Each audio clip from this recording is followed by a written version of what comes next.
Let this be a reminder to you all that this organization will not tolerate failure. What up, everybody? Welcome to the Underclass podcast with myself, Austin Wade Picard. And today I have my brother, the producer from Already Dead, and obviously the host of Rise to Liberty, Jacob. How are you doing, my friend? I appreciate you finally joining us.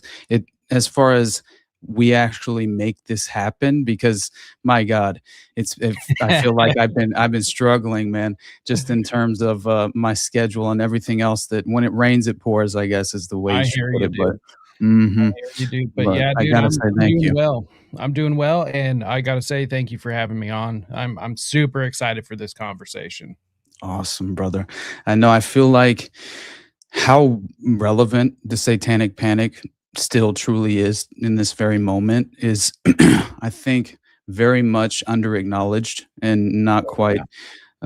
Just as far as definitely doesn't feel like it's actually prioritized in just reminding ourselves that the Satanic Panic, essentially, it I believe it was a manufactured media trope to a certain level in order to misdirect the public perception in terms of Oh yeah, legitimate evidence of satanic ritual abuse playing out in real time, and definitely a diabolical agenda of essentially targeting the youth, the most vulnerable among us. And I think when you see, just as far as I covered it specifically in the witch hunt narrative, is when I covered the McMartin preschool, right? oh yeah, And just obviously considering the notion that the Satanic Panic was very much, in my opinion, a manufactured misconception that was obviously conveniently constructed in terms of the Satanic Panic excuse,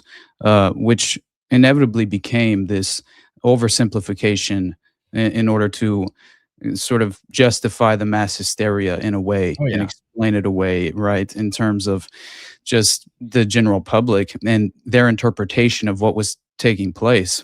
And so, with Epstein looming large in the background at this very moment, it's impossible to not identify just this very identical, uh, I guess, moral and ethical hysteria that exists in the current moment.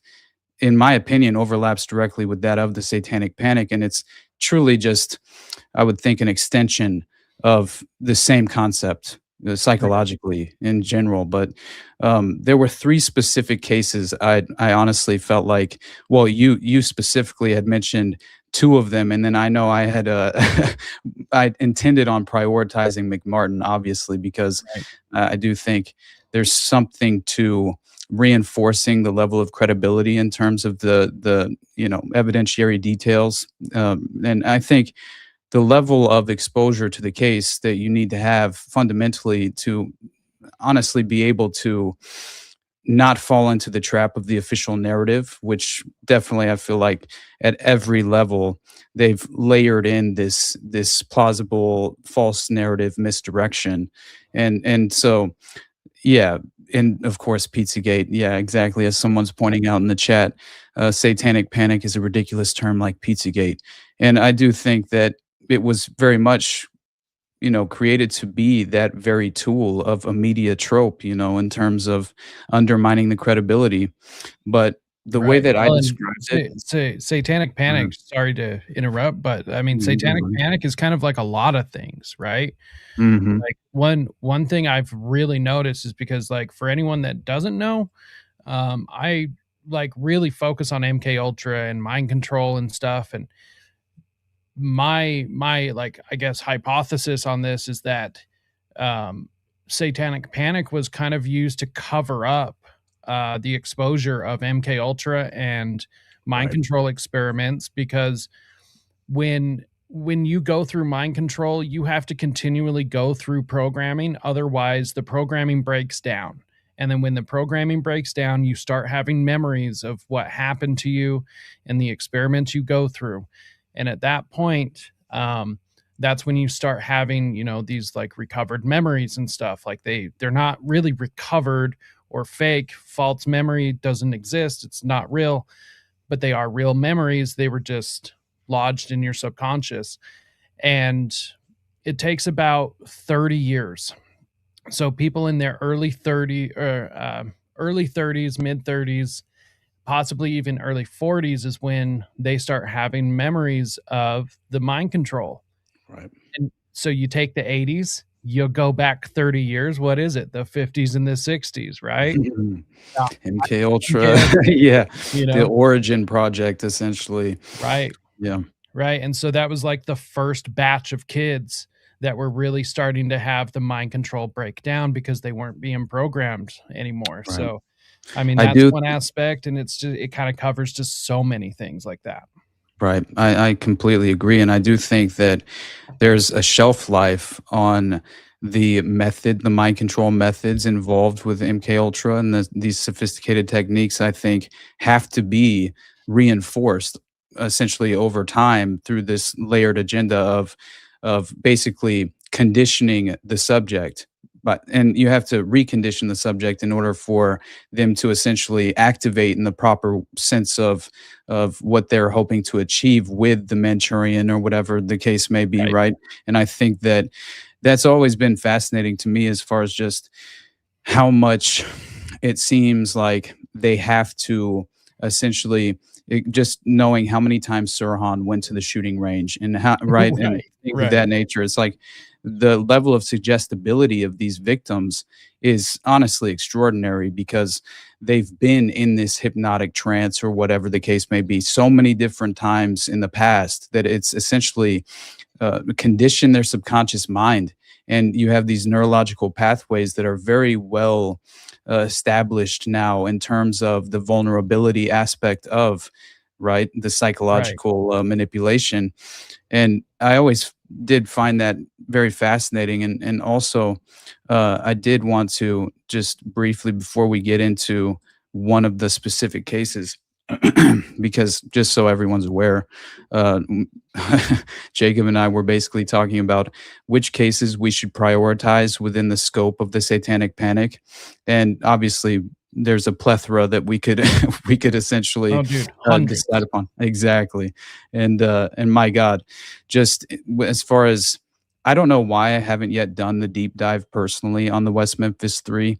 I think I've known about just as far as many of the details. I've basically been exposed to from afar in a way, just because of I think the geographical proximity to where I grew up in Northwest Arkansas, for one, makes it obviously I think factors in. But at the same time, it was always the ultimate case in terms of, right, the making Right. this ridiculous framework of the true victims of the Satanic Panic are actually these three young guys who right, effectively got off in terms of I believe, I mean, seemingly from just the level of exposure I haven't, but I don't want to, I'm sorry, I'm burying the lead and I'm getting too too close to covering West Memphis. So before we do Right. that, I did want to just at least briefly mention we'll cover West Memphis for a time. I think we'll do a little bit of McMartin and discuss some of the connections there.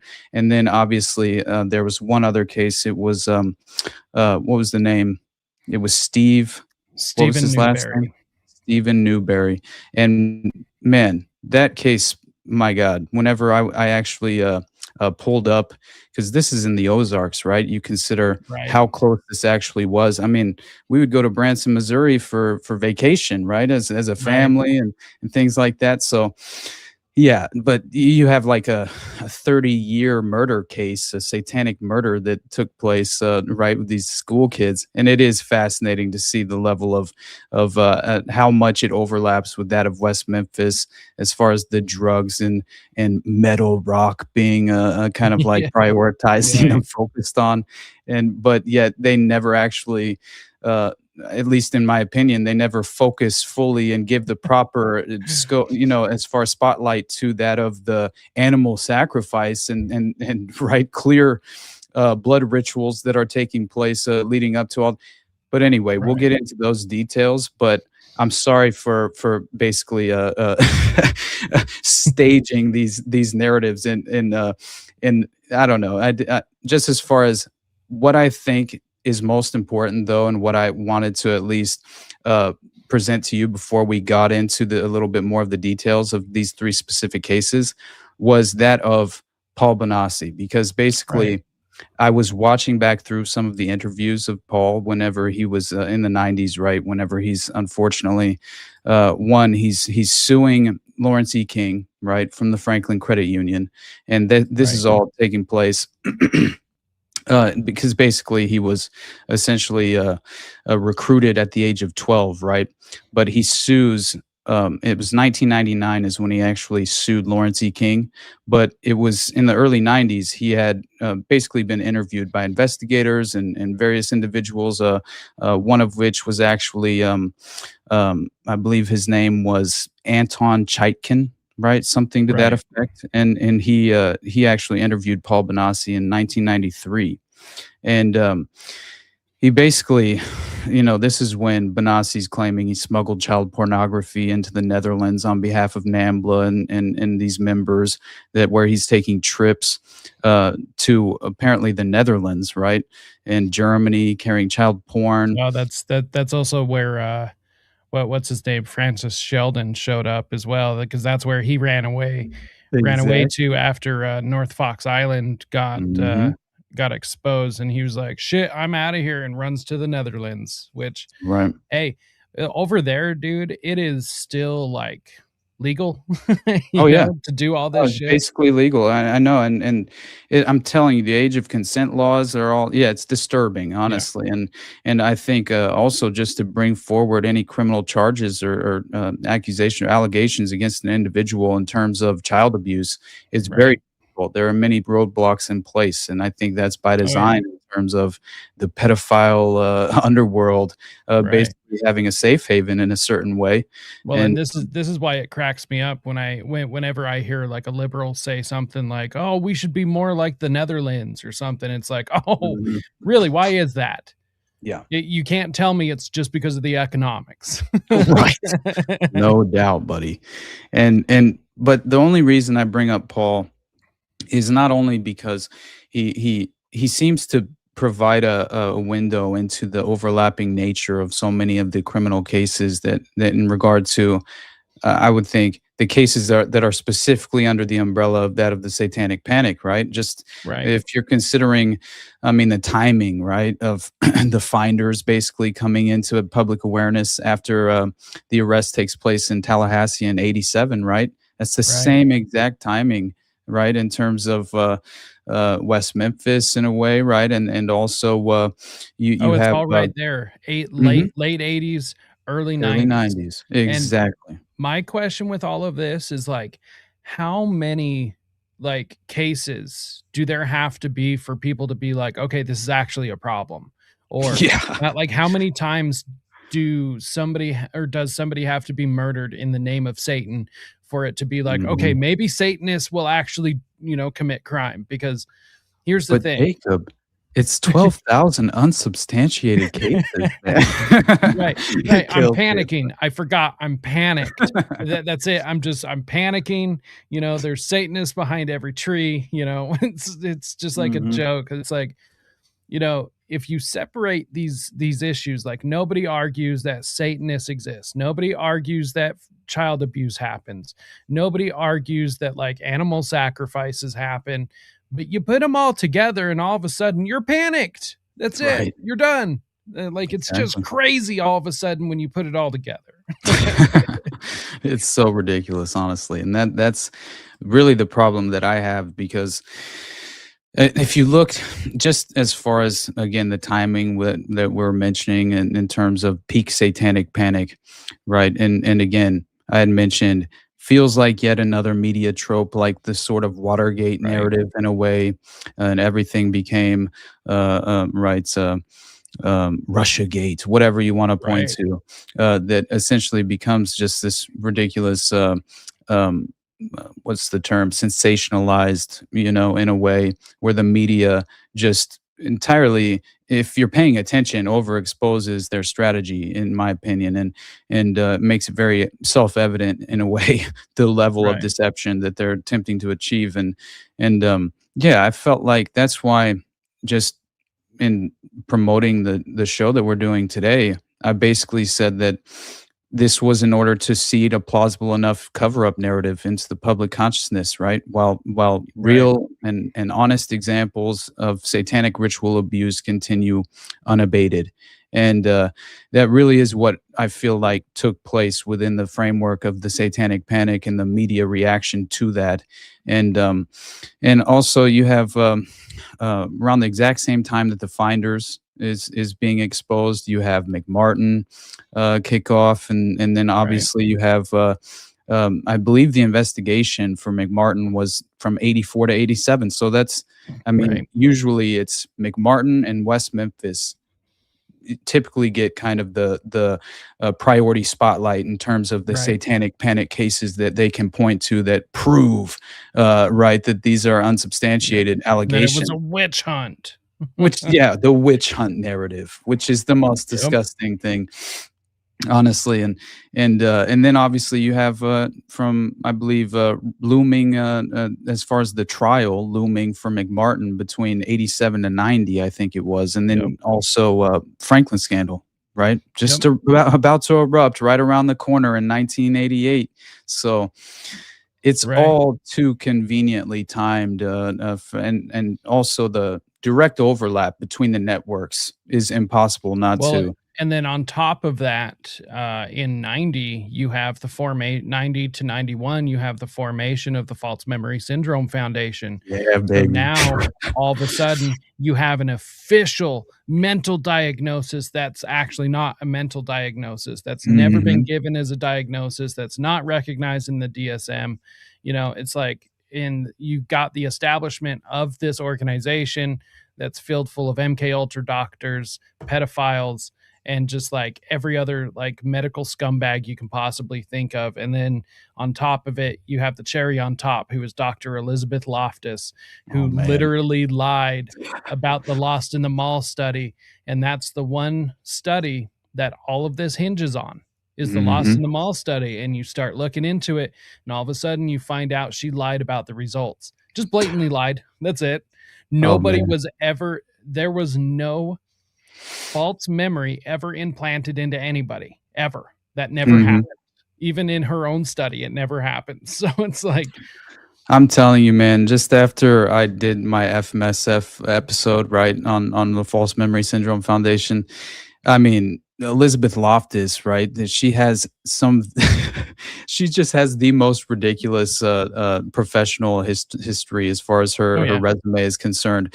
Like, my God, she's elected a fellow of the American Academy of Arts and Sciences at one point as well, right? And she has which is just hilarious, but she's obviously on the scientific advisory board of the FMSF, but she provided expert testimony or consultation for lawyers in over 300 court cases, which in my opinion was all to essentially undermine the credibility of the child victims. And her legal cases included some of the most prominent and controversial figures in recent memory. I mean, my God, we're talking, she was involved in the cases of Ted Bundy, O.J. Simpson, Rodney King, Oliver North, Martha Stewart, Scooter Libby, Michael Jackson, the Hillside Strangler, the Menendez brothers, both Terry Nichols and Timothy McVeigh, Jacob.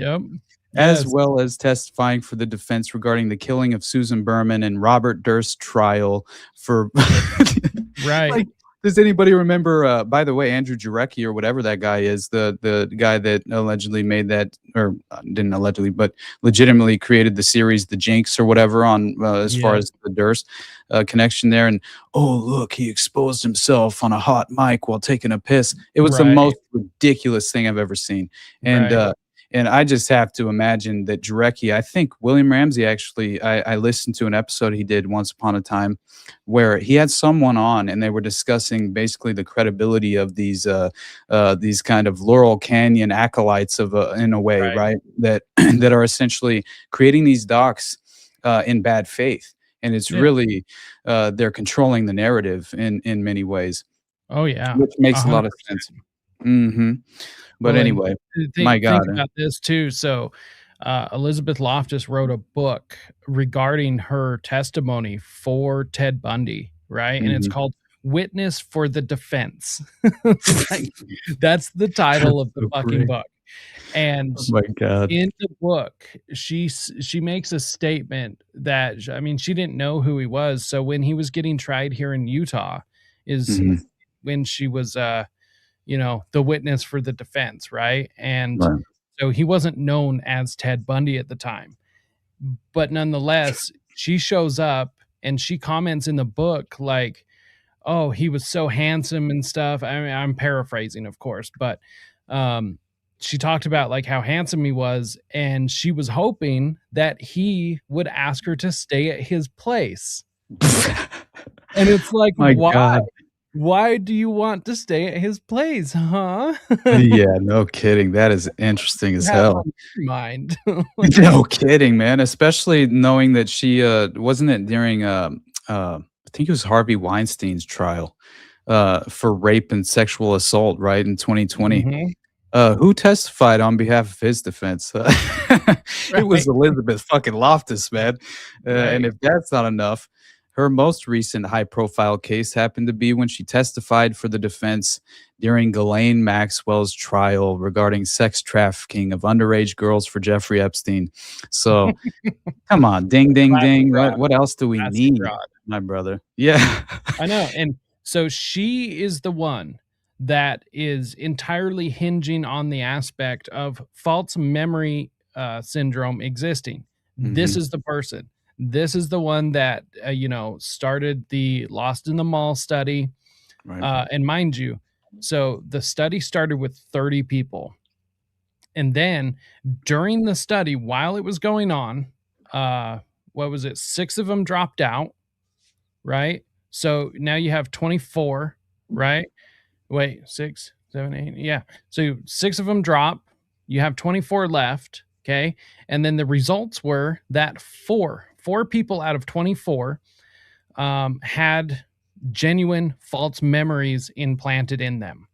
Well, Oh it my turns out God. you start looking into these 4 people, and no, that wasn't the case at all. None of that ever happened. All 4 of these people were able to pick up on what the false memory was. So nothing ever stuck. So literally 4 people are the determining factor for millions of people. Of And course. it's like that's the most insane thing I've ever heard. And here's the one thing I didn't ever really think about, but after like, starting researching and doing all of this stuff, it makes sense is that when a PhD comes out with something like this, the news or any journalist or anything, they never question the PhD. They just never question them. Like there's just like no possibility in their mind that a PhD could ever be wrong. So they just don't question the PhD about the PhD things. Hmm. And that has literally led to false memory being so impactful. Because why would you question the memory lady about memory? Yeah. you know, She's an Everything expert. she says is true. There's no incentive for her to lie at all. Mhm. You know, Yeah, exactly. Yeah, all that does is remind me of, basically, it reminds me of the Delphi technique, the Delphi method, essentially. But, right? I will say, whenever I covered, the False Memory Syndrome Foundation, I basically began by saying, "What if I told you that an organization existed with the primary goal of systematically discrediting victims of child sexual abuse?" A foundation conveniently and contemporarily created to seed a pseudoscientific falsehood into the public consciousness while simultaneously serving as the cleanup crew for some of the most prolific crimes ever committed or facilitated as a result of covert action and clandestine special operations. In this 100%. story, we're all Manchurian candidates, right? Right. Right. Escaping the confines of a society largely under hypnosis, only to find ourselves once again at the precipice in a brave new world under a dystopian version of mind control. One nation under Stockholm syndrome, taken Yeah. hostage and entirely consumed with defending their captors. And then I quoted Aldous Huxley. I said, Aldous Huxley once said, One believes things because one has been conditioned to believe them. The nature of psychological compulsion is such that those who act under constraint remain under the impression that they are acting on their own initiative. The victim of mind manipulation does not know that he is a victim.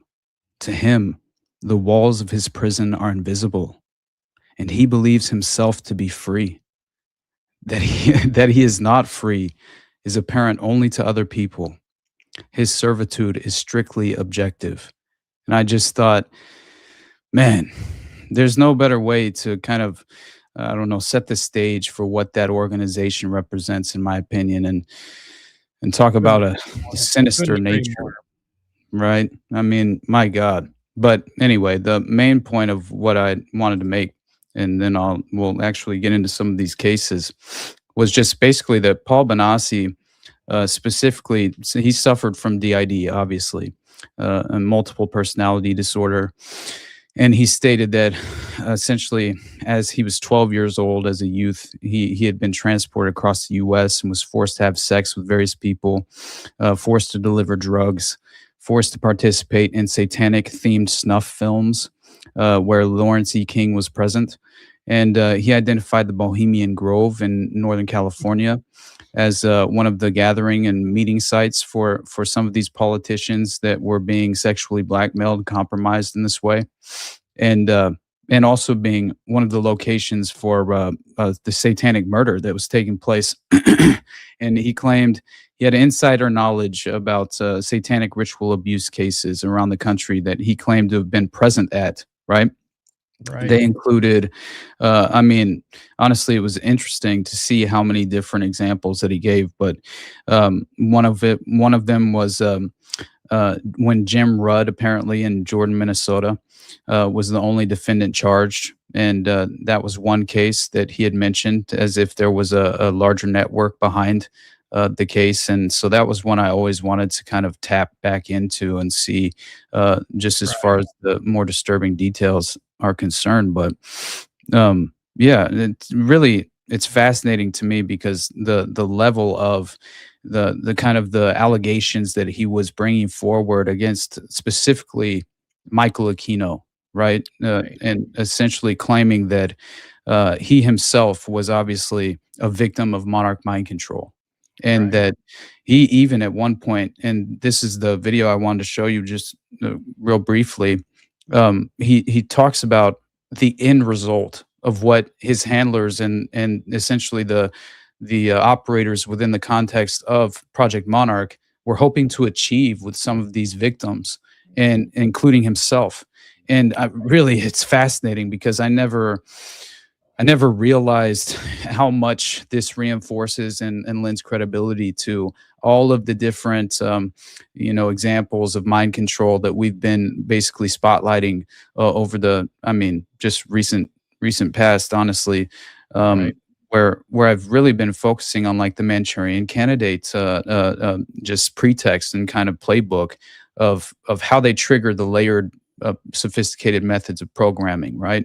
And how it has these essentially, obviously, there are many different, I think, strategic ways that you would go about triggering the Manchurian, but I think it's very interesting to understand, right, the sensory input overload that is required, right, to essentially achieve the most effective outcome. But anyway, so it was I'll show you that video though real quick, because basically I thought, just as far as claiming that Michael Aquino obviously was supplying children, and the founder of basically what he was claiming is that at one point he's running a military school housing monarch boys in Virginia, right? And that makes a lot of sense as far as Sidney Gottlieb, and the Goat Gate is another great example, right? I always forget that they called it that, but the execution of Henrietta and Igor, if we get into the finders, my God, let's talk about, no, we're teaching the children animal husbandry. Just calm down. No, we're teaching them, how to skin and butcher, and it's like, get the fuck out of here. No, so you're crazy. not. I'm telling you, man. And he I thought it was interesting because basically, John DeCamp even reinforces a lot of this statement. What are your opinions on DeCamp? I'm curious, just if you have like any personal take on his Um, character. I mean, I okay, so like my grounded opinion is that I'm really concerned with some of the information he puts out. I think he's kind of a disinformation agent Hmm. because of who he was connected to, right? Right. So that I have major concern with that. And I mean Hey, Beth. his possible tie to Phoenix and like all of this other stuff. Hmm. But I do know, and it's rare. It's really, really, really rare that somebody will betray the oath and, get kicked out of the club, so to speak. But it Absolutely. has happened. It has happened. So, you know, it's like I feel better about him than I do Ted Gunderson. I Right. think Ted was a complete disinformation agent the whole way through. Oh yeah. And that's not to say that he didn't give good information occasionally and that you can Hmm. learn something from him, because you can. But you just got Absolutely. to be real careful with what he puts out. Oh And man. so I think John DeCamp, like, whether he knew it or not, I think he was still working on behalf of a lot of people that he was trying to take down. And Right. so probably more of a useful idiot is kind of where I land with him. Yeah, that honestly, I've been really just keeping him at arm's length, Right. basically, because essentially I'm always remaining skeptical, right, and Oh as yeah. far as these sources and gauging their credibility, but especially if you have a background in the intelligence apparatus, like Right. I will Right. never fully trust you. Okay, so Yeah. that doesn't mean that I Never can't. Yeah, never trust, but verify. And it's like, exactly. if I can verify through other sources the things that you say, then I'm going to trust that piece of information. It doesn't mean I trust where it came from, but Right. that piece of information I'll trust. And that's Exactly. that's kind of how I treat all of this, is because, like, I mean, I don't really trust Paul Bonacci either. Well, Like, it's hard to because right, obviously if you're victimized from 12 years old right, and legitimately you've been programmed as a Manchurian and you were a part of the Monarch right, Boys program, basically. You were a Monarch boy. And yeah, then I don't think, I mean, how do you ever rehabilitate yourself and fully recover from that? I don't think you can. Honestly, when it comes right, down to it, there's many people. I think I even quoted Lynn Hersha, I think is her name, and her and her sister co-authored a book. I forget the title, but it basically was two girls brainwashed to kill for their country, to some extent. I forget the right. name of the actual book, but yeah, Oh and shit. she. Our channel is in the chat. Sorry to interrupt, but what Oh, up, you're good, our buddy. channel? I'm interested to see how this goes. I don't know if you know our channel, but he's the resident William Colby ball washer. So Oh, no, no, we yeah. can't do that. My god. Yeah, well, we'll know our disinformation campaign is complete when everything the American public believes is false, so there you go. Yeah, we need to all remember, Right, the psychological warfare is alive and right, well. But, yeah, right, Paul Bonacci, just to finish the fact that to finish off the fact that basically he was claiming that um obviously he himself was victimized, but it was Offutt Air right, Force Base as the headquarters of the Strategic Air Command, and right, this was very near Omaha, right, during the Franklin scandal and the Franklin Credit Union in Omaha, Nebraska. And it was Paul who had claimed that that was the headquarter and home to the mind control program under the name Monarch. And then you right, had basically these monarch related activities, often involving this Offutt Air Force Base a commander, right, named Bill Plemons, and obviously Lieutenant Colonel Michael Aquino. And so I just think that utilizing these Aryan nations organizations and white supremacist cult groups as well. This is all during the PatCon operation, following off of the back of COINTELPRO. So it makes sense that if you're driving these covert operations underground into cult organizations as plausible deniability cutouts, then clearly, you would also utilize the KKK and white supremacist or white nationalist organizations as a front as well, if not just infiltrate those organizations and try and compromise the leadership, which is usually the playbook, right? Right. But yeah, anyway, I think just as far as what DeCamp does claim in the Franklin cover-up that I appreciated, and I do take this seriously. But again, it's to what extent are these individuals disinformation operatives, and Right. when do they kind of misdirect you with the conclusion that they hope, right, to basically encourage you to embrace. But yeah, so he basically claimed that the Monarch Project and was basically all funded from and came out of these just these research programs involved with the concentration camps in Nazi Germany, right? And that essentially, the way he put it was, the Monarch Project was the unofficial name of an extreme mind control network. And he says, hard to tell how much of this information was confirmed by just as far as William Colby, right, the former CIA Right. director, a deep insider who clearly has an interest in spreading disinformation in the first place. And but Right. so the basic idea was to use the alters of people suffering from dissociative identity disorder for specific military and intelligence purposes, obviously.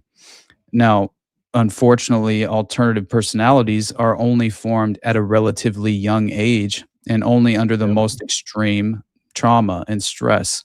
So most people wouldn't even think of carrying out this type of sinister and sadistic research. But obviously, the Nazis, at the very least, didn't mind whatsoever as far as the ethical ramifications, and it was Right. apparently them who were basically laying the foundations for this kind of mind control research Right. in So the I concentration real camps. real quick, I want to point to just that, is that Mhm. in my opinion, just from what I know, I think that the foundation of Monarch probably came from the concentration camp experiments and stuff like that. Right. But there is this like belief that it's a direct continuation. I don't know if I agree with that. You I mean, know? that would make sense, honestly. It's hard not with paperclip at least in tow. It's hard Right. not to imagine that as a possibility.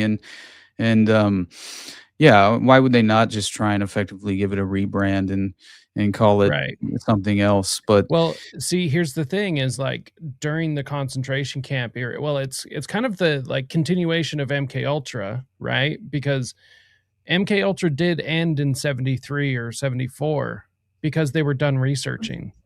They didn't need to keep researching, so they put it into motion. And it was mhm, the same thing with the concentration camp stuff. Like it evolves, it changes. right. So yeah, it most likely started in concentration camps, but it wasn't the same program by the time it reached here. Yeah, Like it's not the same thing. So that makes sense to me for sure. And I definitely do think it's probably the foundational pillar in a way, oh right? As yeah, far as, I yeah. agree. Yeah. So which scientists should we draft and right? Right, Or right. I mean, that's pretty much what happened. On Jolly West is over there like basically, oh, we're rehabilitating them by figuring out what they know. It's like we're Right, not actually learning from them and then applying it in our own, and right. it's Yeah, like we're not taking the information and putting our own spin on it. No, we would right. never do that because the Mhm. Nuremberg trial happened and we Oh my can't God. do these things. Dude, it was who the hell was it? It wasn't Rudolf Hess, I don't think. I forget because I believe he was the one who wasn't he the one who was actually put in military prison because I he was think in a, so. yeah, he like wore this wizard's cloak Yeah, with ancient runes all over it, and he's like right. in this spiritual occult battle with Aleister Crowley in the UK, And Yep. and then he like boards a single engine Cessna and like flies over into enemy territory and gets shot down over Right. and they basically put him in prison and they're like, "What are you doing, man?" I'm like, Yeah. it's so Right. ridiculous to me, but yeah, I forget who it was at the Nuremberg trials where he legitimately went on record saying that we were all under mind control. Right. And that was his excuse, and when he made that statement, they cut his mic Right. during the Nuremberg trials. I Right. just thought, very interesting if you're considering the idea that, and by the way, I am never above considering the notion that Hitler was a product of Tavistock and legitimately Right. mind controlled and brainwashed by a specific psychiatrist who was then his practice, his medical practice was raided by it was the first order of business by the Nazis essentially whenever they infiltrated, or as far as Right. it's just fascinating to me that no one is basically at least considering the idea or the concept that Hitler was potentially, and many members of the SS were basically just mind control Manchurians to a certain extent. It's possible. I mean, Uh, that is kind of true because I mean, what is the military? You know, that is a certain level of brainwashing. And here's the thing that I think people kind of have a hard time conceptualizing is that there are the levels of brainwashing, right? And there, I mean, basically, if you want to simplify it, there's two types of brainwashing. There's the mass control, and then there's the individual. And these affect people two different ways, right? Like it's not always so. I don't know. If people hear brainwashing or mind control, and then they just automatically think of like a Clockwork Orange, right? Like that's mhm. all mind control. And it's like, well, that is mind control, but that's not all mind control, right? Like, that's not the only ways that you can be mind control. And it's here's another aspect to this is that mind control in and of itself is actually not inherently bad. It's who's doing it and why they're doing it. Because you can be mind controlled to do good things, That's true. That's true. I Like, think it's the only pushback I would have is I value the concept of free will right, and the notion that it could be essentially that our possession of that very right, just the practice of being able to solely make your own decisions, right? Obviously we're all conditioned by levels of programming and at this point, but at the same time I still would say that inherently I believe it's at some level immoral to attempt to control another human's actions by essentially deception or right, whatever the case may be. It's still you're not being that's not all mind forf- control though, because people can choose, say, to be hypnotized to quit smoking. oh And yeah, that's that's very so true. so Yeah. so that's my point. And I'm not, Okay, yeah, like, that's great. trying to defend mind control by any Right. means, But if But you of your own free will decide, right, I would like to become 100%. mind controlled, yeah, go ahead, buddy. Right. I think you're Right, insane, honestly, at a certain point. right. I hope to live my entire life without ever experiencing a hypnotic trance, but, um, Same. yeah, who knows? You're right. Yeah, I'll never forget, just as simple as Office Space, right? Like, rewatching that movie with in hindsight after exposing yourself to MK Ultra and Right, understanding levels of hypnotism and suggestibility, and then realizing that this dude never woke out of a hypnotic trance. right, It's essentially why he's just like throwing caution to the wind, basically, right, which is very interesting to me. But again, it's just a lower level of pop culture reference to a hypnotic state, right? And the right. shift in personality that effectively takes place whenever that happens. But yeah, um, so well, so let me actually just show you this ridiculous video, and then we'll Yeah, get yeah, of into course. we'll actually get into some of the cases that we're hoping to cover. But yeah, I will say that the accounts of the essentially the origin of Monarch, right? The Monarch Project was basically all compiled by the individuals debriefing multiple personality disorder DID victims, right? Child Right. victims specifically. Right. And what does Jose have to say? I think you can apply the concepts in a constructive way, working out. Working out. Okay, it's low level trauma you're dissociating from. You fucking idiot. Oh, I love it. Oh, that's funny. No, it is. I guess, yeah. There's a level of mind control involved with enduring, I guess, yeah, physical just strenuous action or whatever in terms of physical, yeah. But at the same time, I do think that it's funny how whenever you look into the debriefings of these child victims, right, that essentially led to Monarch, you have basically this experimentation in the concentration camps, which was said to have basically gone beyond the simple physical torture that they relied upon, obviously, but they were essentially brainwashing people for military and strategic purposes. And it was Alan Dulles post-war who, with other obvious usual suspects of the Western intelligence apparatus, who brought the Nazi doctors out for use in the U.S., right? Like specifically chose the individuals that they believed to have been obviously the most prominent and valuable in this context. And so it was also some teenage concentration camp inmate named Greenbaum. This is according to John DeCamp. And he says he had participated to save himself, right?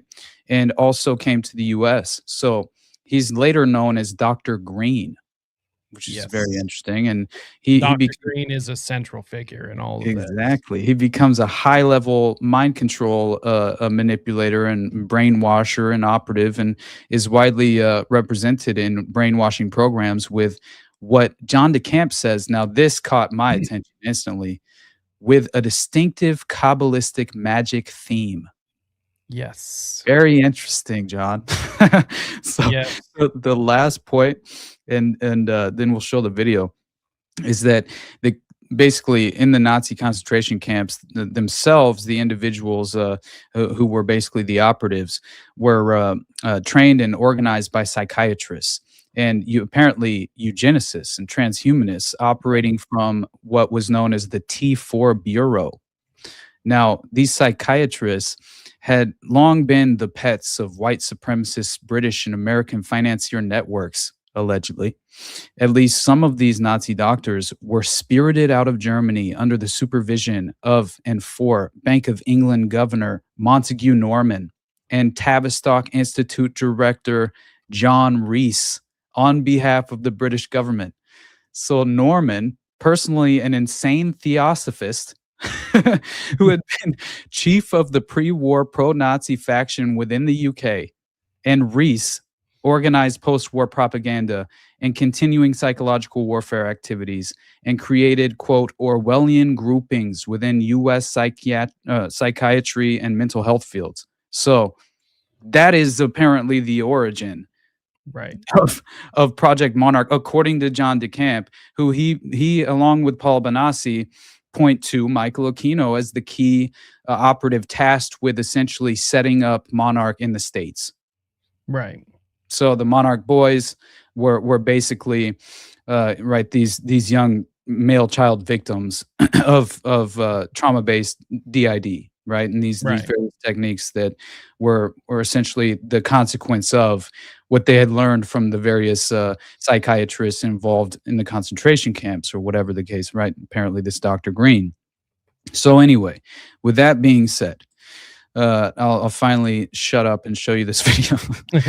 I'm telling you, the level of how much this is still so very relevant in the current moment, as we mentioned at the beginning of this. I mean, my God, we were just talking last night about how, what was it? I think I called it, I wrote down PayPal Mafia pedophiles and CSAM curating AI chatbots, right? Right. And this is because what did we just see? But Grok AI allegedly, well, not allegedly, but legitimately acknowledging the fact that it had been prompted to curate child porn, right? Right. And this is two young girls a user had posted on Twitter that were apparently 12 to 14 years old, and then prompted Grok to generate an AI image of them in sexy underwear turned Yep. around, and Grok created and shared it. And And God, it then, kept getting worse too, because dude, yeah, people kept replying and making the swimsuit more skimpy and skimpier and skimpier. man. It was Yeah, awful. I was reading about how, and my God, I mean, I've always felt like, thank God I'm not a woman. You know what I'm saying? But Right. Right. like I can't help it. But obviously, I'm prisoner of my own perspective as well. But still, it's like I saw it kind of presented as that women are being encouraged to, oh well, you can opt out of this right in your settings basically on these social media platforms, at least specifically with Twitter. And I Right. just thought, how ridiculous. Like they're essentially putting it on them, like this is on you. That basically this is affecting you in any real negative way. Well, maybe you shouldn't wear such skimpy clothes on the internet. Well, hey, I'm not. I think there is some legitimacy to that, and as far as just, but again, it's like I'm not here to judge, honestly, when it comes Right. down to that specifically. But I will say that what I'm here to judge is the unlawful nature of creating an image that violates child sexual abuse material. I mean, obviously, and Right. uh, and that's why I felt like it was interesting and at least worth noting that obviously Grok had felt the need to respond and say, "Dear community, I deeply regret an incident on December 28th, 2025, where I generated and shared an AI image of two young girls, estimated ages 12 to 16, in sexualized attire based on a user's prompt. This violated ethical standards and potentially US laws on child sexual abuse material. It was a failure in safeguards, and I'm sorry for any harm caused. XAI is Yep. reviewing to prevent future issues. Sincerely, Grok." Okay, who within the leadership at Twitter is going to be held accountable for violating child sexual abuse Right. material online? This is child porn, man. You can't. You Oh, can't. 100%. How can you skirt 100%. accountability? Right? Nobody seems to be calling for any in terms of right in any of the obvious controllers of the social media platform in general. So I did think that it's worth pointing out that this the conceptual notion of just the environment that we reside in effectively still remaining. I Right. believe, I think I put it in my Pizzagate episode. I basically said that it's time to justifiably incite a moral panic, right? And I legitimately feel that way. This is Right. why I point to pedophile occupied government, and we're trying to rebrand POG because this is real. And Right. I'm kind of disgusted with the notion that ignorance is bliss, and you would rather not know because of the level of right the just Right. sinister nature of child abuse in general. Just, I don't know, affecting your delicate sensibility if you acknowledge the Right. fact it's reality, unfortunately. And No, it's very that's actually why I started my show, you know? Like, yeah, this is a terrible subject to talk about, and it's a terrible subject to realize that it actually happens. And yeah, I saw it's horrifying. that. Oh, man. And Yeah. you know what? I'm to the point I don't give a shit if people don't want to hear about the subject. It's Yeah. because what's interesting is people say that they want to help kids, but when it comes down to it, kids are the only unprotected class in this country, 100%, man.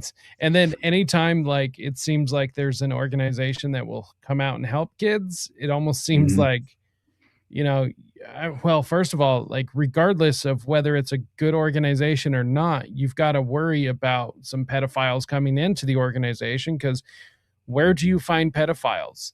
Where Yeah. the kids are, you know? So, Exactly. you know, That's there was an SRA case with like United Way or something, which has a division to help children. And it's like there was CSAM material being created in the United Way building in Romania. And wow. it's like, dude, this is an organization to help children. And CSAM is being created in the building for the organization to help children. You know, it's like, That's so. I mean, I'm telling you, buddy. This is. I. There's nothing that affects me emotionally more than obviously witnessing the level of trauma that some of these child victims have endured. same. That's why I've said many times before, who am I to turn a blind eye, right? I mean, the luxury that I have, I mean, in no way am I deserving of of the level of just kind of the easy road and that I've essentially been granted and gifted. Um, yeah, it just I think you owe these unfortunate children that have gone through these traumatic experiences. You owe them at least your willingness to fundamentally expose yourself to the details enough to understand what threat we face. And I think that is the formidable threat that poses Yep. is posing against the international society at large. I mean, honestly, this is why I think the Satanic Panic is one legitimate, and Mhm. and also I think we should just consistently remind ourselves to remain panicked, honestly, Right. because and this Well, doesn't mean that what a emotionally you slap have in the face to all of these victims. yeah, Oh, it's a witch hunt. Oh, it doesn't exist. exactly. Oh, this is fake. It's a figment of your imagination. Like, dude, like talk about like, you know, smiling on my face and pissing on my boots at the same time. Like, Exactly, man. you know, just rub some salt in that wound. Yeah, exactly, and that's why I think the way that I basically put it was, you know, this is essentially as we justifiably incite a moral panic. I think it should be our what we should be prioritizing is our effort to expose the immoral society of the inverted moral landscape in terms of the dishonest framework, right, intended to distract us from really the most disturbing and destructive epidemic facing all of global society, man. Right. And Right. that's the epidemic of child sex trafficking and satanic ritual abuse. Right. And people, I just think people get so, you know, I think they get so hung up on just the language of satanic ritual Right. abuse, right? It's just Oh yeah. it's For some unfortunate. reason that makes their mind shut down. Honestly, man, it's fascinating to see how little. I mean, really, I will say that it's been very effective in terms of eroding the really the spiritual backbone of modern society and the new age a sort of philosophy that Right. has taken root, man. I mean, I think it's subconsciously affecting people that I love and care for and I know mean well, but my God, they're so vulnerable right now Mhm. psychologically that they're basically willing and able to be entirely controlled, right, in a certain sense, and Right. that's why I just thought that we should at least like show this 2 minutes and then finally move on to one of the cases we wanted to talk about because my God, it's an hour in. I'm sorry, Jacob. No, dude, I am strapped in. I am ready to go. I kind of figured this is how it was gonna go anyway. So, dude, I'm fucking ready. Let's do Hell yeah. this. All right, cool. But yeah, this I was just thinking that this provides us with sort of the example of what were they attempting to actually achieve in terms of some of these Manchurian candidates, right? Right. And I think just Created. hold on, sorry. But I think whenever you listen to what Paul has to say here, as far as how he refused to even answer phone calls anymore. Dude, what's Hold on, going on with let- StreamYard? It's pissing me off. No, that's me. Let me fix it. Oh, okay. No, you're good. Hell yeah. But yeah, I just think that it's interesting because I never really heard it put in this direct kind of context and example of what they were hoping to achieve with specifically Paul and how he was kind of read in on the ultimate end result and goal of his layered programming and of the Monarch program in general or project in Right. general. And I feel like this should become at the very least, we should consider this as a just a you know we should definitely take this seriously because what he has to say really just shocked me in terms of, but also fit perfectly within the conceptual outline of how many of these political assets and prominent personalities in DC are products of some deranged Nazi breeding experiments, or even Right. have legitimately, let's just say, been granted and gifted these cartoonish and manufactured personalities for public perception purposes, and then they embrace them wholly in some sort of strange Manchurian mind control candidate program. Right? This is possible. Is the main Right. point of what I'm basically. Just alluding to, and this is I think he definitely does a phenomenal job at least reinforcing the concept, right? So anyway, let's It was created by a government program, Which government program? Monarch. And what is Monarch?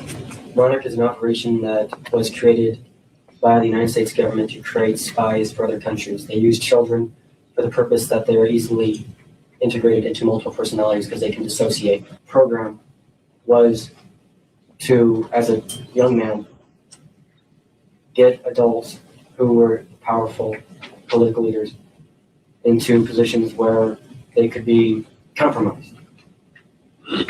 That was your mission. That was the initial mission.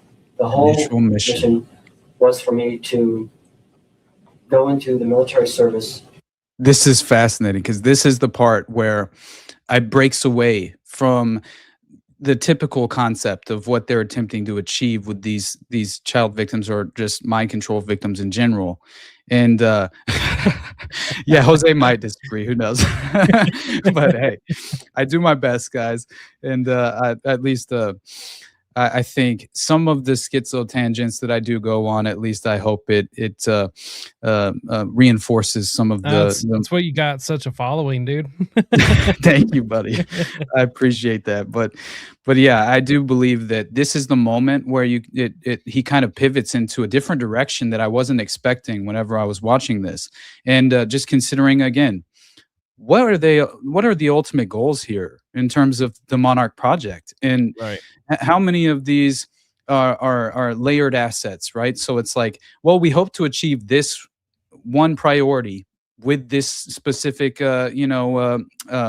priority asset, but we also hope to evolve their programming to then later on achieve these other measurable right goals that we could essentially just leverage this individual Right. for as long as possible.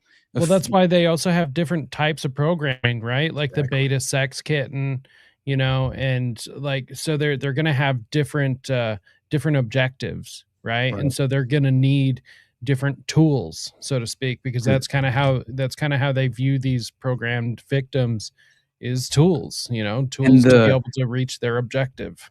Right. And it also the specific within the DID multiple personality disorder, they have specific alters that are basically assigned and conditioned and programmed to be a certain, basically, what he says here is essentially he had a suicidal altar, right? If not more than one. And so his handlers were well aware of this. And if he ever went off the reservation, so to speak, they would attempt to trigger this suicidal Yep. altar in order to, Self-destruction. yes, self-destruct the victim. My Yep. God, it's just like, imagine that. And Yeah, all it's that I it's thought part of- of the way how they cover all this up. absolutely. And then like, dude, it's brutal. Like they can literally program anything into them, Right. you know, and it can be one mission, it can be decades of missions, you know, Exactly, man. and they can never have a memory of any of it. No, that is the most disturbing part, honestly. But Right. and that's exactly what he claims in this as well. And you know, the first thought that I had was the individual. I'll pull it up in a second, actually. So let's just listen to this damn guy actually make the statement. And become an officer. And go into the military service. And become an officer. And a few years after that, retire from the service. Oh, Not retire after 20 years, but after 6 years. specifically. And Right. move to Germany. And then their initial plan to take over or to run the government was to put me in an ambassador spot.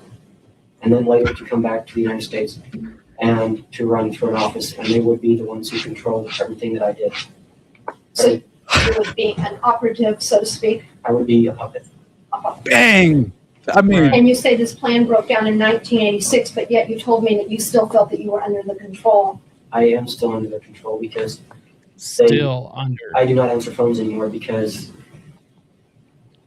that's how they Dude, that's so Yeah. brutal. right? Like you can't pick up phone calls anymore other because Oh they my can God. trigger you over the phone like that. That's the Dude, first thing I thought was It can be Raymond like Shaw. sounds. It can be sounds. It can be words.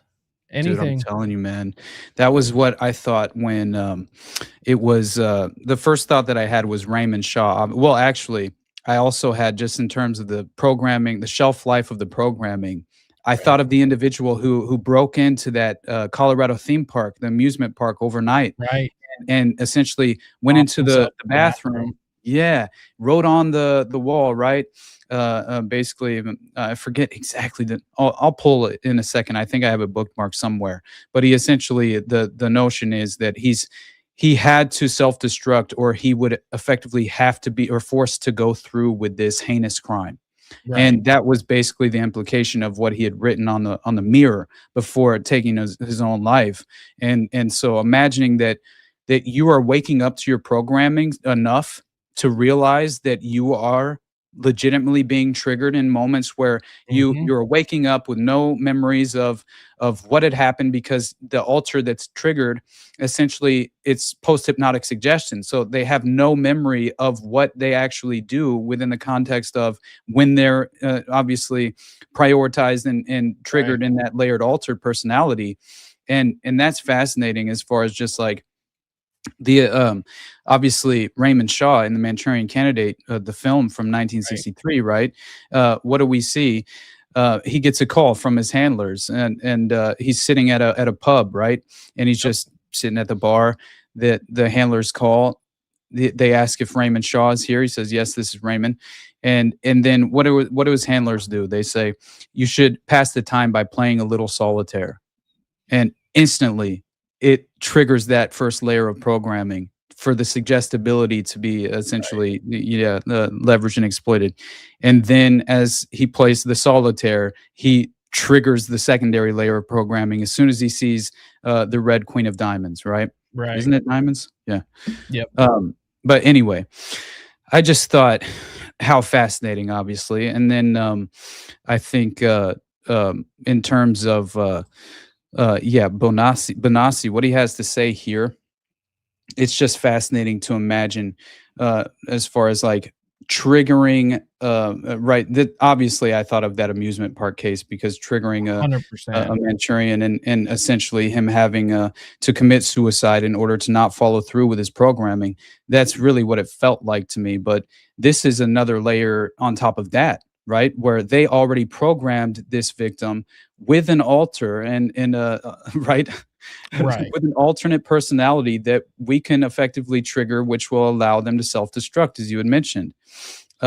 But the fact that they're attempting to essentially provide him with a path to become this vital, prominent politician or at least asset within DC and the permanent establishment, to become a puppet, as he said, is just, again, something that I think far too many people are unaware of, right? To the triggers as well.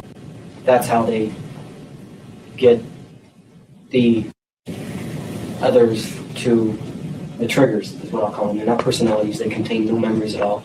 No memories They're at put in as all. hypnotic suggestions and only come out when, as I said, a code is presented to them. And that happened several times in 1989, which is why Paul and Mikey's memories are so confused. At that time, they were attempting to destroy me because they were attempting to access suicidal personalities and other personalities that would get me in trouble with law enforcement. When they program Boom. personalities, So they wanted to also discredit him by Right. triggering an alternate personality that would obviously get him in trouble with the authorities and Right. undermine his credibility. I mean, that's legitimately the only reason you would have that as a failsafe in my mind, right?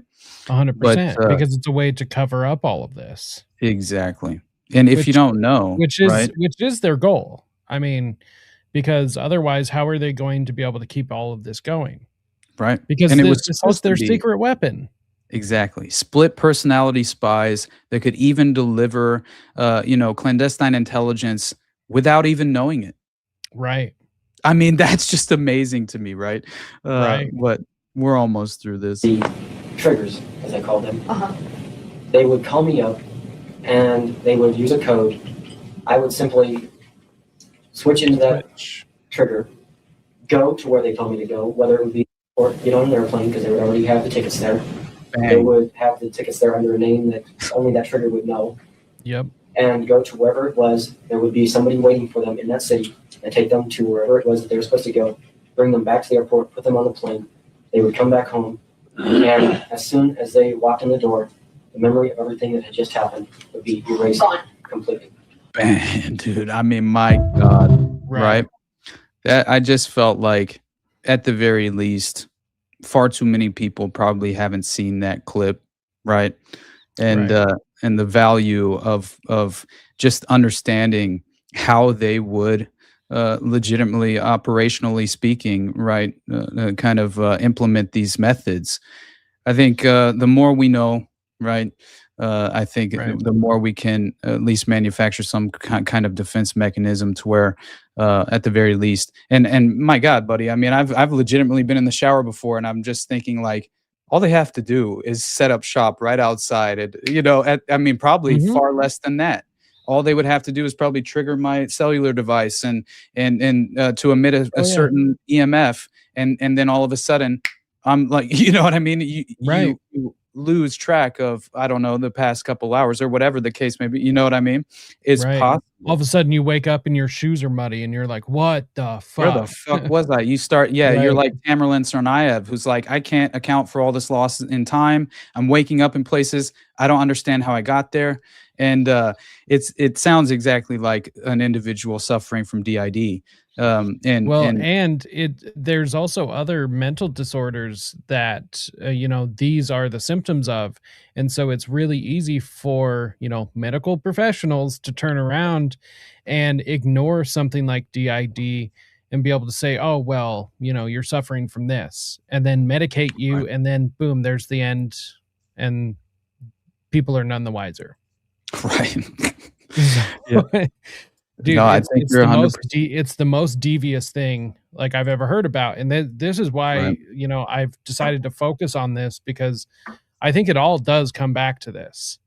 Mhm. It's the mind control, it's MK Ultra, it's what what they learned about what they were trying to do to people through the chemicals, through the hypnosis, through the radiation experiments, like, Right. and it's still going on, you know, like Oh, yeah. it never ended, you know, No, it's just now operational. exactly. So, Yeah, and I think far more effective than anyone would like to oh yeah, imagine, dude, right? it's Yeah. hands off now. They Yeah. don't they like they still will, in my opinion. I think they still will like kidnap you and put you through a Clockwork Orange style stuff Right. if they want to, but they Mhm. don't have to. Is the point, you know? Oh, yeah. I remember I was, who the hell was it? Who basically, I think it was when I just covered the MK Ultra episode. I think it was probably my very first episode when I came across the notion that all they had to do, operationally speaking, is they legitimately had like a almost like a nicotine, what's it called? That you just like a patch, right? A nicotine patch or Right. something, but it's actually like a specific pharmaceutical recipe that instantly creates or basically creates this very extremely suggestible, vulnerable psychological state of mind just from the chemical release. You will lose all Right. memory and things of that nature, and also basically like the devil's breath or scopolamine, you will become instantly suggestible to whatever the individual who doses you basically kind of pushes you in whatever direction, you will follow that directly. And I think Right. it was basically they had a patch that they were operationally using in terms of if they had a target they would want to compromise or at least just get into apprehend or detain, right, for a moment, for some sort of reason to potentially actually program them or just even interrogate them and essentially use these very methods to have them expose whatever they did know, right. And so I found it interesting. Almost, oh shit, did I just hey, can you hear me now? Oh yeah, yeah. Okay, No, my shit froze your up. sound's good, but your camera froze for just a sec. But yeah, your sound is good. At least Okay, on my end. I'm gonna have to get something figured out with that, but either way, what was I saying? Sorry, buddy. I can't remember now. Um, Oh, yeah, yeah. I was the just patch. suggesting that, yeah, that obviously if you're considering level of effectiveness and also kind of just the more covert method of applying this to someone just in broad daylight, honestly, you could just essentially, because I had read about how the CIA had utilized this technique on a specific individual to basically interrogate them with no free will attached to the person. Right. And so they found him as soon as he basically left his residence. They were outside waiting for him, and the first thing they did is approach him and act like they were going to shake his hand. And so he puts his hand out, just out of obviously just attempting to be cordial. And the first thing that happens is the operative, basically when he's going to shake his hand, he slaps on this patch on his arm right above his Right. hand, right? And then within seconds, it's seeping into their body, and they instantly lose all memory and track of time and everything else, right? And become fully Right. vulnerable and suggestible. So I was just mentioning that as a vital technique that I've legitimately read about them utilizing in the field, which is just fascinating Right. to me, obviously. But now Also we'll another finally reason pivot to to never one of touch the a 3 stranger's hands. You know? Absolutely, dude. Yeah, if you don't, yeah, I Like know, I right? I don't shake hands with strangers anymore. I really don't. That's Like if hilarious. if people really want to, like I'll do the elbow thing. I'll be like, yeah, fuck yeah, like elbow, but you know, if I know That's you, I'll hilarious. shake your hand, but you Mhm. know. Well, I say now is probably the best time that we can pivot into one of the 3 cases that we're hoping to Yeah, discuss, of which course. I think, really, I was hoping to Well, first of all, let's just look at a little bit of a portion of Geraldo Rivera's Devil Worship Exposing Satan's Oh yeah. Underground, Oh yeah. This is my which is the favorite. funniest This is thing my absolute favorite. Like ever. I've watched this so many times and it's still my favorite. Hilarious. And just the voice he uses, I'm like, my God, Geraldo, like chill out, dude.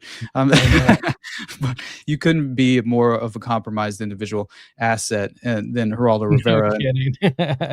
I mean, wasn't he in league with the Zapruder film, right? Which is just hilarious that he was involved with that. He's involved with being in with being on board the military, or not military, the media helicopter flying over Ruby Ridge, right? Randy Weaver's property, Right. and helped make the false statement and pretext and justification for they shot at the media helicopter, so therefore they Right. deserve to all die, I guess, right? Right. And who provided that pretext? Geraldo Rivera, right? Right. Which is just, there's too much of that happening, Well, obviously. and let's that not we forget can- he also exposed, like, one of the big first things he ever did was expose that mental hospital up in upstate New York, or I think it was in New York. But exposed the conditions in that mental hospital, and then got a lot of mental hospitals shut down because of that. Of course. You know? Perfect So- timing too, right? Right. Just when you need to oversaturate the landscape that you're hoping to, Right. obviously. Yeah, exactly. That's just yeah, obviously they were attempting to, I think, at every level, seed the environment, right, and with 100%. opportunity. But actually, I'm gonna go to the bathroom real quick. You want to just hold it down for a brief second? I'll be Yeah. right back. Yeah, of You cool with course. that? Do you wanna introduce one of the cases for us? Maybe Yeah, we of could course. start with. I've actually got a perfect thing to kind of bring up, actually. Okay. Hell yeah. This started beforehand. It's Damien Eccles. So Oh, nice. let's bring this up real quick. So earlier, I had We'll be right back. noticed a friend of our shows, Dana, had actually made a post about Damien Eccles earlier, or had retweeted him. Let's see, and I ended up retweeting the same thing. Let's see here. I think there we go. So Damien actually posted this thing. So Damien Eccles is on X, in case anyone is curious. But so I'm not going to read this whole thing, but he's talking about sword training is about learning how to inhibit your whole nervous system when you train with the sword correctly, blah, blah, blah. Okay. And then there's this like super nerdy fucking video, right?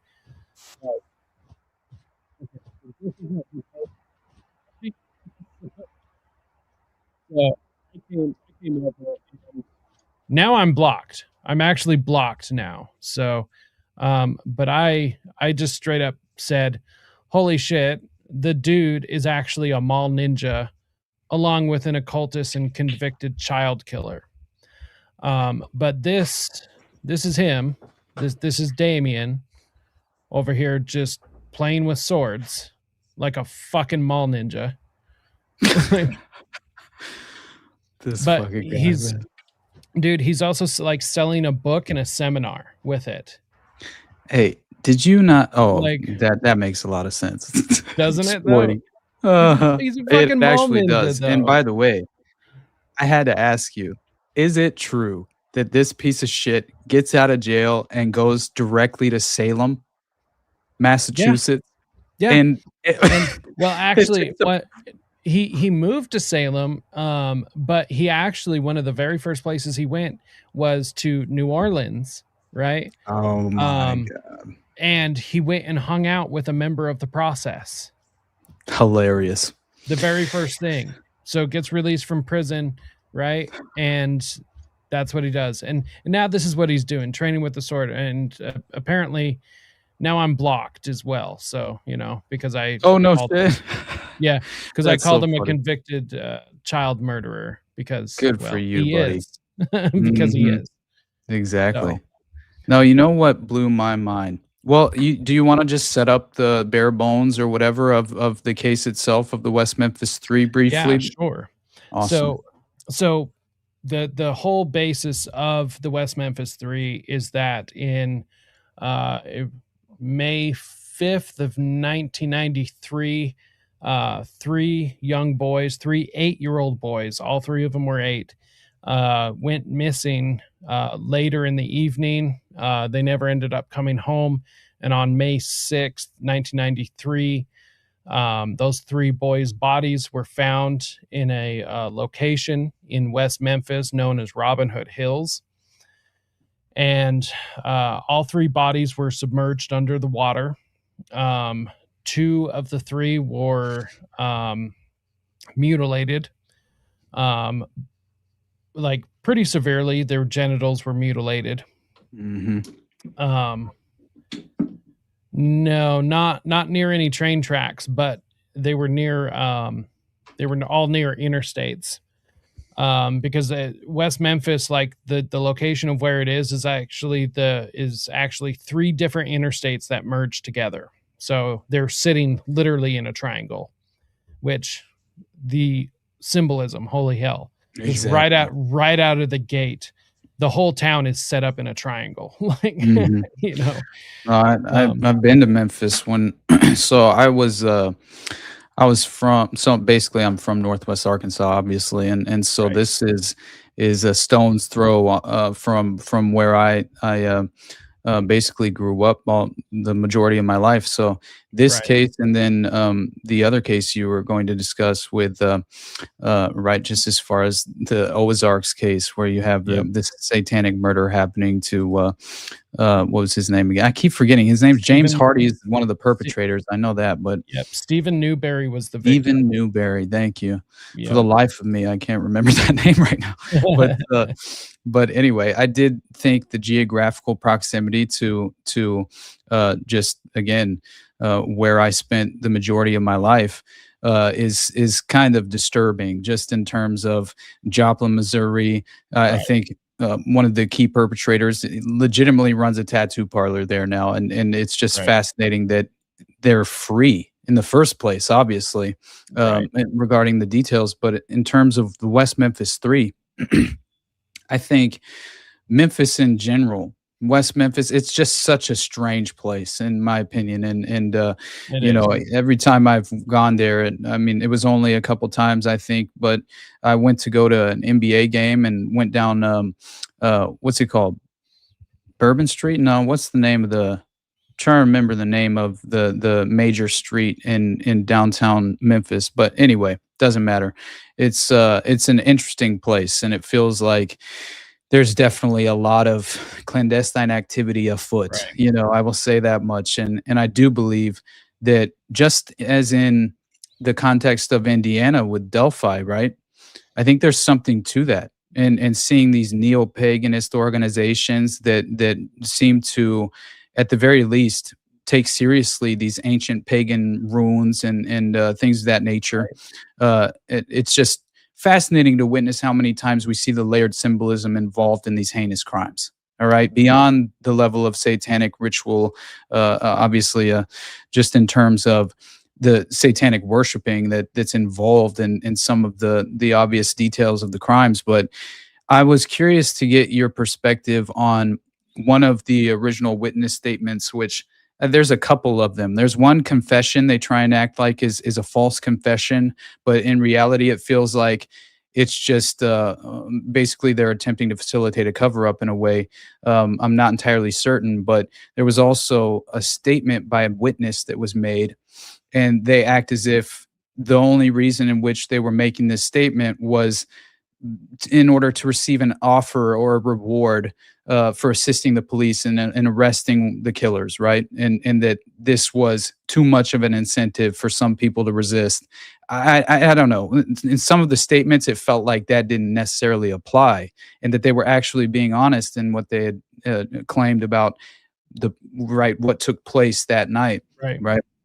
So I don't know. It's just interesting to me because obviously, if you're considering the notion that the West Memphis Three to this day are considered to be the true victims of the Satanic Panic, Right. as we said before, then yeah, it's just there's too much detail here, and Right. it seems to fall perfectly in place with the crime scene. So how Right. can we just basically reject and set aside the level of detailed witness accounts that Right. seem to lend credibility to the pagan ritual aspect of the murders, Right. right?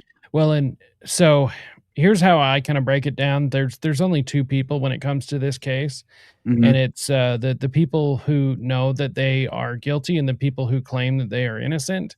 And if you were one of the people who claim that they are innocent, you know jack shit about the case. Period. You know nothing about the case, or you're just a liar. Period. Right. Like that's like you know about the case and you're intentionally lying, or you know nothing of the case. Because if you know anything of the case, any rational person is going to say, holy shit, they're guilty. That's all that I saw. Yeah, exactly, Right. man. Right.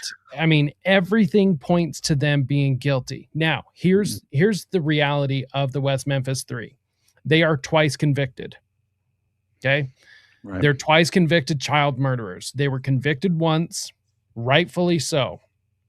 And in 2011, they were technically convicted a second time, but were able to maintain their innocence and were released through an Alford plea. Now, the reason why the state of Arkansas did this is because of the celebrity backing. And I mean, they had massive money from like Peter Jackson. I mean, they actually, nobody really knows what their war chest is like, how much is actually in there. But I mean, we're talking anywhere between 10 and 20 million dollars, you know.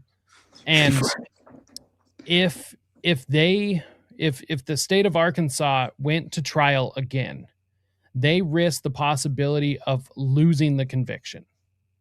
But this way, if they release them on an Alford plea, they retain the conviction. So they are still Pieces of shit. convicted child murderers.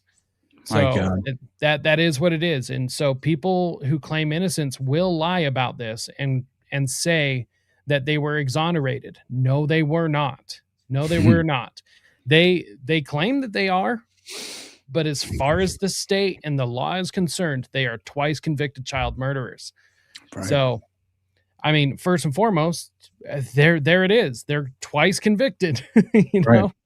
Yeah, that's it's too much to just dismiss, right? But It is. beyond that, if you fundamentally expose yourself to some of the more extraordinary details involved in the Yes. court documents, or just know, Yes. I basically I only spent like I think a little bit of time, two days in a row, I think, to kind of come up with some working knowledge of what I felt like I could understand from the case from afar for this conversation. And obviously the deep dive will happen one day because there's too much here. You can't Oh, dude, it will make you so fucking angry too. Period. I'm already angry just Right. from Right. honestly, I'm jaded at this point, but I will say that reading through the details of what allegedly happened to these I mean, it was 3 kids, right? As far as that were Yes. murdered, and So, for anyone who doesn't know, just real quick. So, the 3 boys, and these are the names that you need to remember: Christopher Byers, Stevie Branch, and Michael Moore. These are the real West Memphis 3. These are the names that need to be remembered. Fuck those other 3. yeah, Seriously. They're exactly. trash. All 3 of them are trash. But what happened, just I actually have the elevator pitch right here. So on May 5th, 1993, Christopher Byers, Stevie Branch, and Michael Moore, all 8 years old, were murdered in West Memphis, Arkansas. Their bodies were found the next day in a drainage ditch, bound with shoelaces, beaten, sexually assaulted, one castrated, and all drowned. 3 teenagers were arrested: Damian Eccles, 18, Jason Baldwin, 16, and Jesse Miskelly Jr., 17. Jesse confessed 8 times, including after his conviction with his hand on a Bible to his own attorney. He knew details only the killer would know. Michael Moore wasn't mutilated like the other 2 boys. Crime scene cleanup methods matching forensic findings, and a phone call at 9 p.m. that was verified.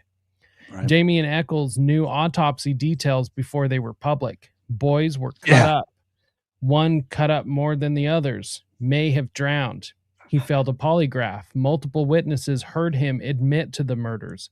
All 3 had 0 credible alibis even to this day. And in 1996, HBO released Paradise Lost, portraying them as innocent outcasts. Celebrities like Johnny Depp and Peter Jackson poured millions into their defense. And in 2011, they took an Alford plea, legally pleading guilty while maintaining innocence, and were released. They remain convicted murderers under the law, not exonerated. Yeah. Good job, Jacob. Fuck these guys. I mean, honestly, Seriously. whenever, because I was, I believe it was Damian Eccles who essentially offered up knowledge of the crime scene that only the perpetrators would have had, right? Mhm. And I think that which even included the basically just completely I forget the term, but essentially torturing their genital region, essentially, Mhm. right? I forget the term that they use, but yeah, there was a I remember that there was a specific witness by the name of Vicky Hutchinson. Yep. And they always point to this woman, it seems like, and basically claim that she recanted her statement, and they tried to say the Never same did. thing. It's so ridiculous, though, how they Right. framed this, right? And Well, it's dude, it disingenuous. gets so much even worse than that too, because so Damien on May 9th, okay, so the boys go missing on May 5th, Mhm. 93. They're found May 6th. On May 9th, Damien is questioned for the very first time. On May 9th, he tells them that he tells the police that the boys were urinated on. Yep. The police didn't even know that at that point. They didn't know it until many, many days later when the autopsies were done. How the hell would he even know that unless he was there? Like, That's insane, man. he knew they were urinated on May 9th, and he gave Mhm. that in a sworn statement to the police. And he also admitted that, the crime was occultish in nature, that it was most likely a thrill kill, was the quote. The direct quote is that this was a thrill kill, and that the killer was probably happy and didn't care if he got caught, or all these Wow. things, because the police were asking him, like, how do you think the killer would feel, and these are Mhm. the answers he gave. So it's like, dude, what the hell? Right. Um, Yeah, he felt a little too overconfident, I think, in a Mhm. way. But right. And it got so much worse too. I mean, some of the insane things that happened. And mind you, you've got to remember that the whole way through, when you hear all the information, is that they were innocent, right? That they were only boys that dressed in black and listened to heavy metal. That was it, right? The they weren't occultists or anything. They weren't interested in any sort of magic or anything, even though Damien admitted once again on he was questioned May 9th, Right. kind of unofficially at Jason Baldwin's house, and then he was questioned again on May 10th, officially at the police station. Mhm. He admitted to being Wiccan. He admitted to being in a cult, like all of these things, but he's just a boy that listens to Metallica and wears black, right? Right. Like, And then let's see, I got this video from the trial. Refer you back to your statement that you gave Officer Ridge.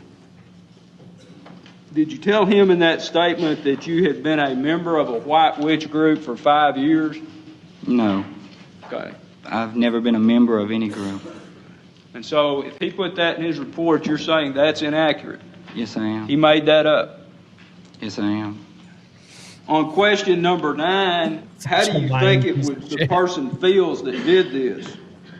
The answer was probably makes them feel good, gives them power. Now, I guess Officer Ridge said that too. No, I use common sense on that. Okay. If someone was doing it, then they must have wanted to. And if they were doing something they wanted to, it must have made them happy. I don't think they were doing it because someone forced them to or because they didn't want to. Right. So in your mind, the person that killed these 3 kids, it's common sense that killing 3 8-year-olds would make you feel good. Whoever did it, it must have. Did you also tell him that each person had a demonic side to them? I believe every person has a good side and a bad side, yes. Well, were those your words when you referred, when he's got written down here, he stated that there was no control of the demonic portion of people? He asked me, did I think there were some people that could not control that side? I said, yes, I guess there is. It also states that Damien stated that the younger the victim would be more innocent, and in turn more power would be given the person doing the killing. Right. Okay. Did you say that? Yes. Okay, those are your words. Mm-hmm. Did you pick that up when you were studying to be a Catholic? No. I saw that on several movies, books. Yeah, so Sure, buddy. here's one of the many lies that he told is that Damien, right? Because his real name is Michael Wayne Hutchinson. Okay. That's his birth name. Well, he said that in trial, he said that he took the name Damien from a priest who lived on an island with lepers. Isn't Damien, wasn't that the name of... It's the little boy from The Omen. Yeah, that's what I thought, He yeah. was the devil. The devil, yeah, exactly. Yeah, right. And there's no coincidence that he moved to Salem, I don't think, and deliberately after, being released. And I also, there was, when they first interviewed him, I remember that I read that basically they had taken a photo of Damien, and it showed... because I think the first interview was conducted in his bedroom or something, and one of the officers basically took a picture of him, or at the very least noted that he had a tattoo on his chest of a 5-pointed star. Yeah. Right? So that was actually out behind his trailer when they first took pictures of him. Okay. And so and so he had a pentagram tattooed on his chest. Very clearly, he did it himself. Right. And this, to me, right here, this clip, this is the most damning clip ever. With a fellow named amazing. Aleister Crowley. I know Heard who of he him? is. I know Okay. who he is. And he's a guy who kindly professes, he's a noted author in the field of satanic worship, right? I know he is, but I've never saw any of his books personally. Okay. Not really much of a follower Never of his. saw any of his books. I would have read them if I would have saw them, but I just Okay. never. Okay. But Aleister Crowley is a guy that, based on his writings, believes in human sacrifice, doesn't he? He also believed he was God, though. So Okay, so he knows that he believes that he's God, but he's also never read him before. Right. Mm-hmm. Like, what the fuck, dude? Like, and it gets worse. So, Oh man, I think the strange Catholic connection there, right? Mhm. Do you want to read that? yeah. So it says the irony is that Damien would attempt to mock Crowley for thinking he was God. Here is a direct quote from a letter Damien wrote to a member of his defense team. Now, the quote this is what he wrote directly to his defense team. It was, quote, "Everyone will pay because everyone is too stupid to open their eyes." Let's see, that's covered up. To open their eyes. This is the final time, and I am the new Messiah. My body is changing, but that medicine is making it happen a lot more slowly than normal. I am outgrowing my skin. Let's see. I am eating packs of sugar and Kool-Aid to give my body extra energy it needs to make its change. Soon people will be able to know I am the Christ. I always knew I was different from other children. So he gave this to his defense team. Like, that's amazing. What the fuck? Yeah, now this is the best clip you will ever see of Damien Eccles, and it kind of demonstrates like how much of a liar he genuinely is. Aleister Crowley doesn't have any particular significance to you? I know who he is. I've read a little bit about him, but I've never read anything by him. Right there, he just said, like, I've never read him. I read a little. Like, what is it? You know, it's just like he can't go one full sentence without contradicting himself. Mm-hmm. Let me show you a copy of some documents. Do you recognize that? Yes. Boom, he's shitting his pants right there. It was this paper I had on different alphabets. See how his voice changed? Like translations. Dude, he is shitting his pants right there. And this was one of the forms. Oh, okay. Well, where did you have that at? When did you do that? Write those things out? Sometime before I was arrested, I guess. Okay. Are you sure that you haven't done those since you were arrested? So what he's holding is a paper that Damien wrote in prison, and he was writing his name, his son's name, Jason Baldwin's name, and Aleister Crowley's name in the witch's alphabet. Interesting. So they found this while he was in jail, right? They found it in his cell. No, he is not a minor. He was 18 when this happened and when he was arrested. Mm-hmm. You've been staying in jail? I don't know, I might have. Well, whose names are written on that document? Mine, Jason's, my son's, one that says Aleister Crowley. And Wait, who? Aleister Crowley. Now, this is a document that you've written while you've been waiting in jail for trial, right? If you say so. Well, you wrote it, correct? That's your writing? Mm-hmm. Okay. You recall when you wrote it? Not really. Well, what I'm going to ask you is that this Damien Seth Azariah Eccles, your son, he wasn't born until after you were placed in jail, correct? Yes.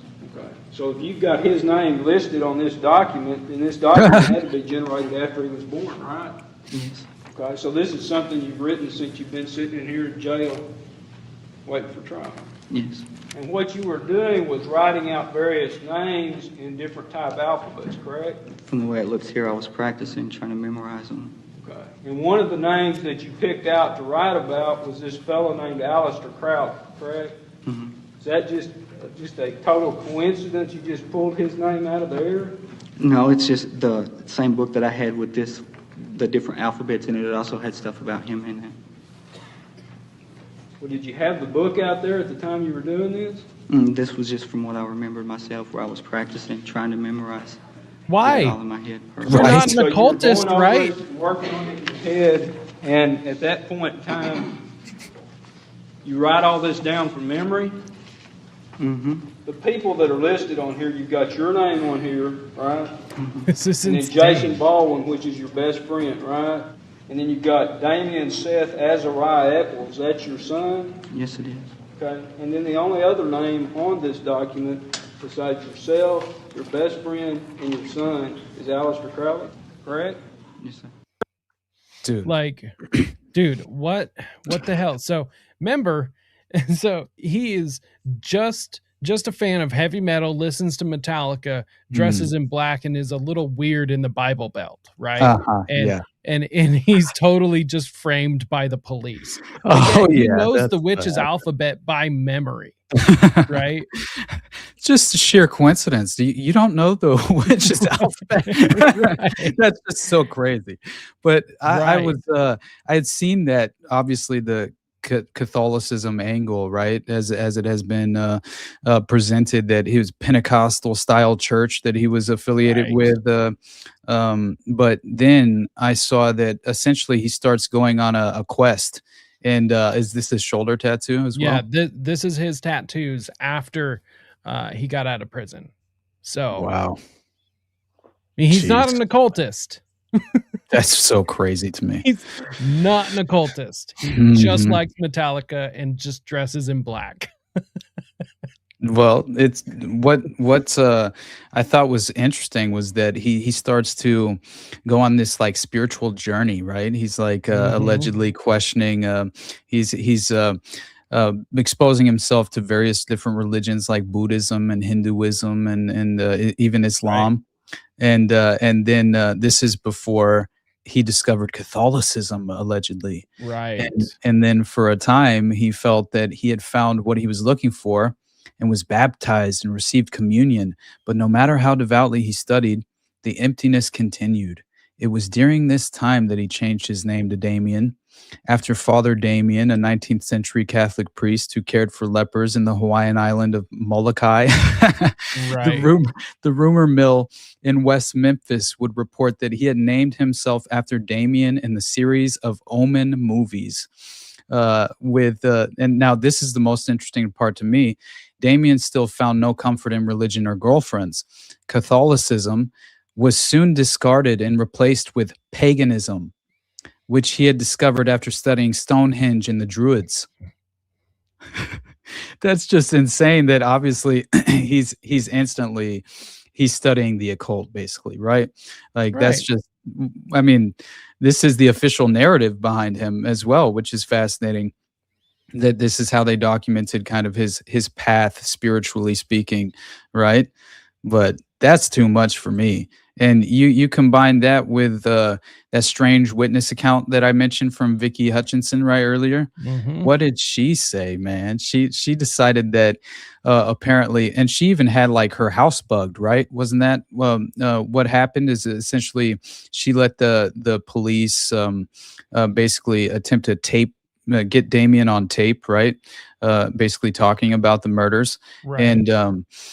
and so somehow, I think through her son or something, right? She arranged for Damien to come meet with them at her house, and Well, this is it when, was actually through Jesse yeah, that's what it was, that he Jesse.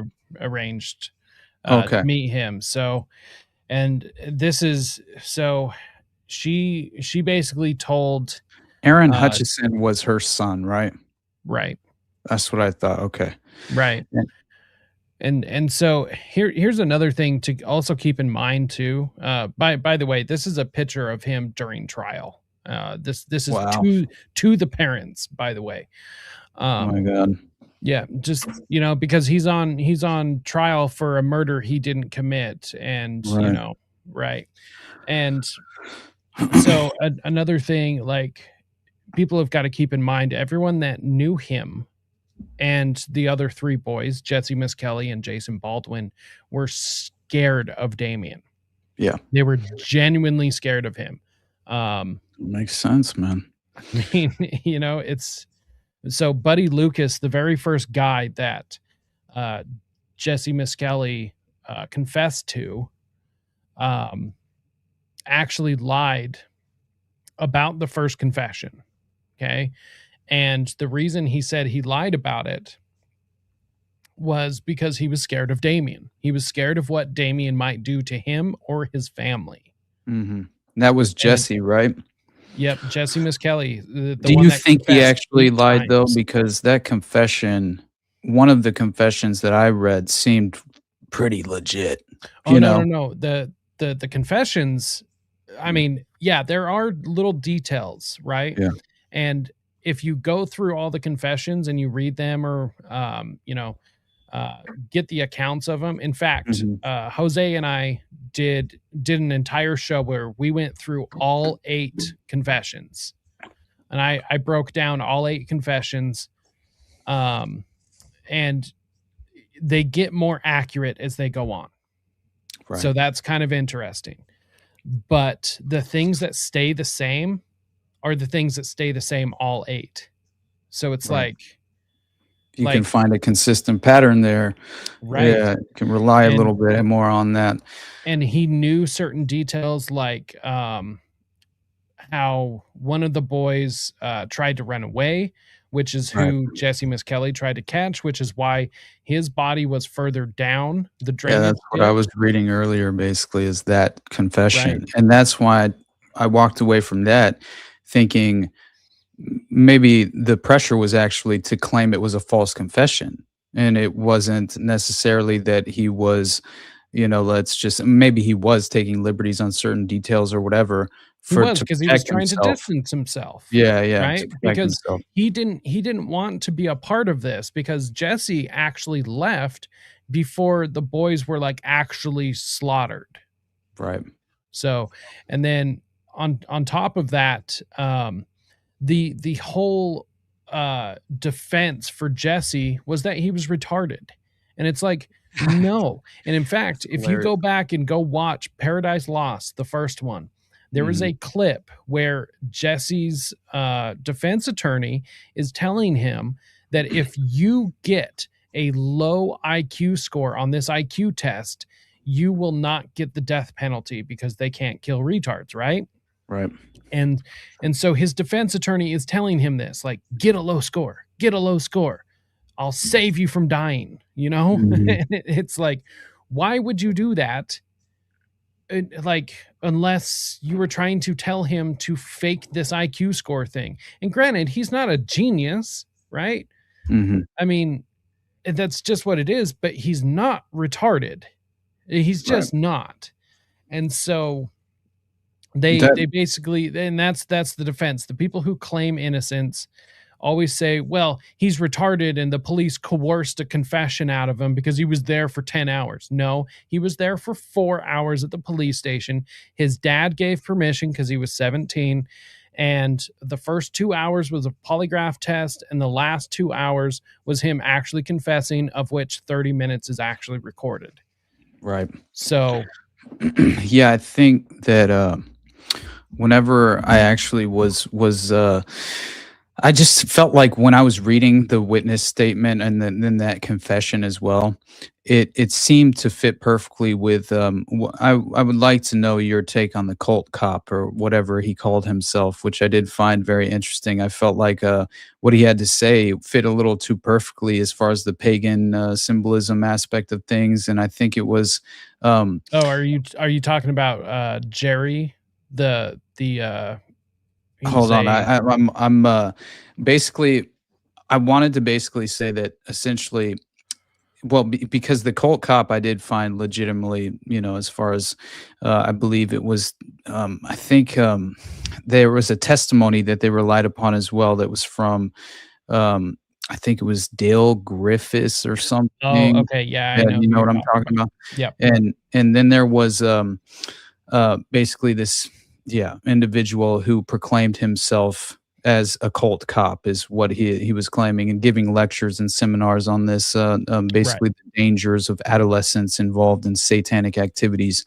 And but yeah, I did find it interesting because basically what happens is the basis of the testimony was that the crime scene bore the trappings of occultism. Right. And in this expert's opinion, right, he was claiming that the murders were satanic in nature, and he pointed to basically 11 examples as to why. And he said that they were carried out on a date close to a pagan holiday and on a full moon, and that fit with that of Vicky Hutchison, who made a statement to the police, right, and claiming that I think 2 weeks after the murders, she had gone with Jesse and Damien to an esbat, a ritual observance of the full moon within Wicca and other Wiccan-influenced forms of neo-paganism. I instantly was just like, my God, right, here we go again. You know what I mean? Like, in Terrell, Arkansas or something, right? And she claimed that Damien had driven his red Ford Fiesta to the empty field where the esbat, is that how you pronounce that, esbat? I don't know. I think so. Yeah. I think so. And this is where, this esbat or whatever supposedly occurred. Although Damien Eccles, the did not have a driver's license and did not own or have access to a Ford Fiesta. This is apparently one of the issues with the statement. And Vicky was not able to identify anyone else attending the SBET or even find its location. And then that was, I think, relied upon to essentially deny the credibility of her statement, which I thought was a little too convenient, as in terms of how it basically reinforced the official narrative in a way. And so, yeah, I think that's when the police became like extraordinarily, because basically Vicky was still essentially used during the trial as corroborative witness, right, to Damien and Jesse's satanic involvements. And so police were essentially convinced of Jesse's involvement when William Winfred Jones told them that Damien, while drunk, had bragged to him about murdering the boys. Mm-hmm. Before he could testify in Jesse's trial, Jones recanted his statement. Now, I feel like there had to have been a lot of pressure on some of these people, right, at this point. Yeah. And they were, once again, terrified of Damien, and there were tons of other people. And there are other people involved, because if Damien is involved in a cult, like he mentions, right, then some of these cult members are going to show up at these people's houses. Dude, that's what it seems like. And gang stalking kind of stuff, Like, the Wiccan moon ritual, though, that's interesting, right? And I feel like the neo-pagan aspect of the symbolic nature of the crime scene as well, because that's what this cult cop was claiming, was that basically it was on this pagan holiday and on a full moon, and that young children were often sought for sacrifice because, as you had mentioned before, they provided a better life force. The number of victims reflected the significance of the number 3 in occultism. Right. That's definitely possible. The age of the victims reflected the significance of the number 8 as a witch's number. Right. Sacrifices were often performed near water for a baptism-type ritual or just to wash the blood away. Yep. The manner in which the victims were tied was significant, as being tied ankle to wrist exposed the genitalia. The removal of Christopher Byers' testicles was significant, as they are removed in satanic rituals for the semen. Right. Now, by the way, what is it called when you have blood, semen, and it's like this chemical occult recipe for essentially cursing someone? Basically, you can I forget, there's a term for it, but you have to have a physical, like a napkin or a physical something that you can coat with these different bodily fluids that then provide the value for the ritual. And at the very least, you can kind of it's almost like what's it called, voodoo, right? In a certain sense, voodoo and hoodoo, and leave these shit. What's the term for what the hell they're? I can't remember what you call these occult items that you drench in this sort of way.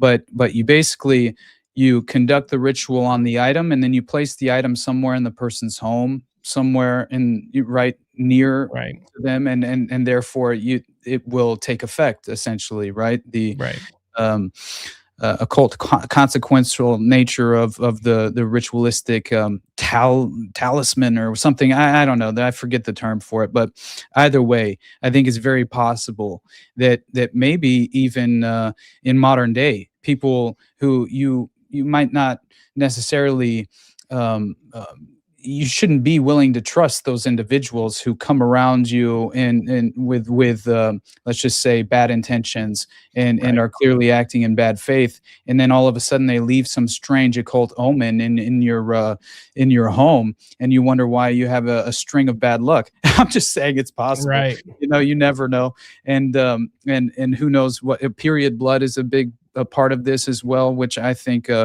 people are unaware of, but.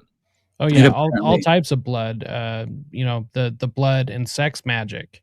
Exactly. I mean, those are massive aspects to all of this. Regardless of whether you're a black or a white, right? It doesn't matter. In my experience and in my personal opinion, it doesn't matter. There is no such thing as like a white witch. It's all black magic in my personal opinion. Yeah, I agree with that. And I will say that it seems like all this reminded me of was Kinkora. I'll be honest, because it reminded me of the murder of Brian McDermott. And I mean, my God, dude, when I covered that, this is the first thing I thought of whenever the bodies were discovered in the way in which they were with this just genitalia being strategically just butchered, in a way. But yeah, anyway, so the before I forget, I should at least finish the last couple of as far as just the the examples of the crime scene that essentially is the reason why in which the investigators believe there was an occult context here, right? And I think just like with Delphi, this 100%, there's no other reason for this to have been fundamentally how the scene was effectively discovered, right? There's just no possible way that this was a coincidence. And so yeah, the removal of his testicles was for the semen. That makes sense in the occult context of a blood ritual. Then you have the absence of blood at the scene. Significant because cult members often store blood.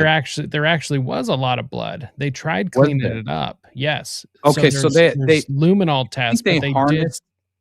Was it less than they expected? So therefore, they made that statement because it's less than there would have been naturally because they had attempted to clean up. Probably. I mean, because I can show you the luminol pictures because you can still find them.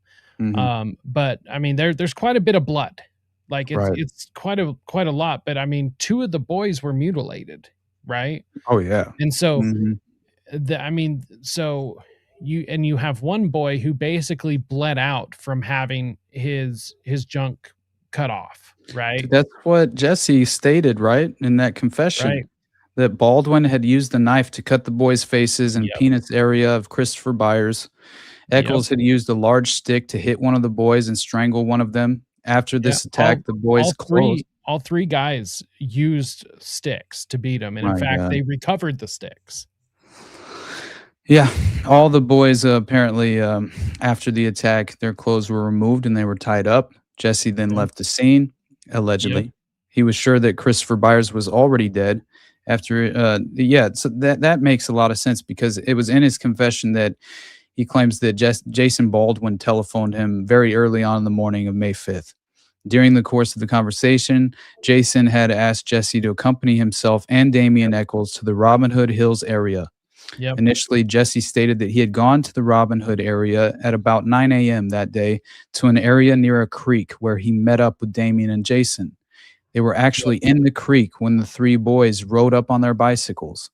Baldwin and Eccles had called to the boys, who then came to the creek. At this time, Baldwin and Eccles began to severely beat the boys.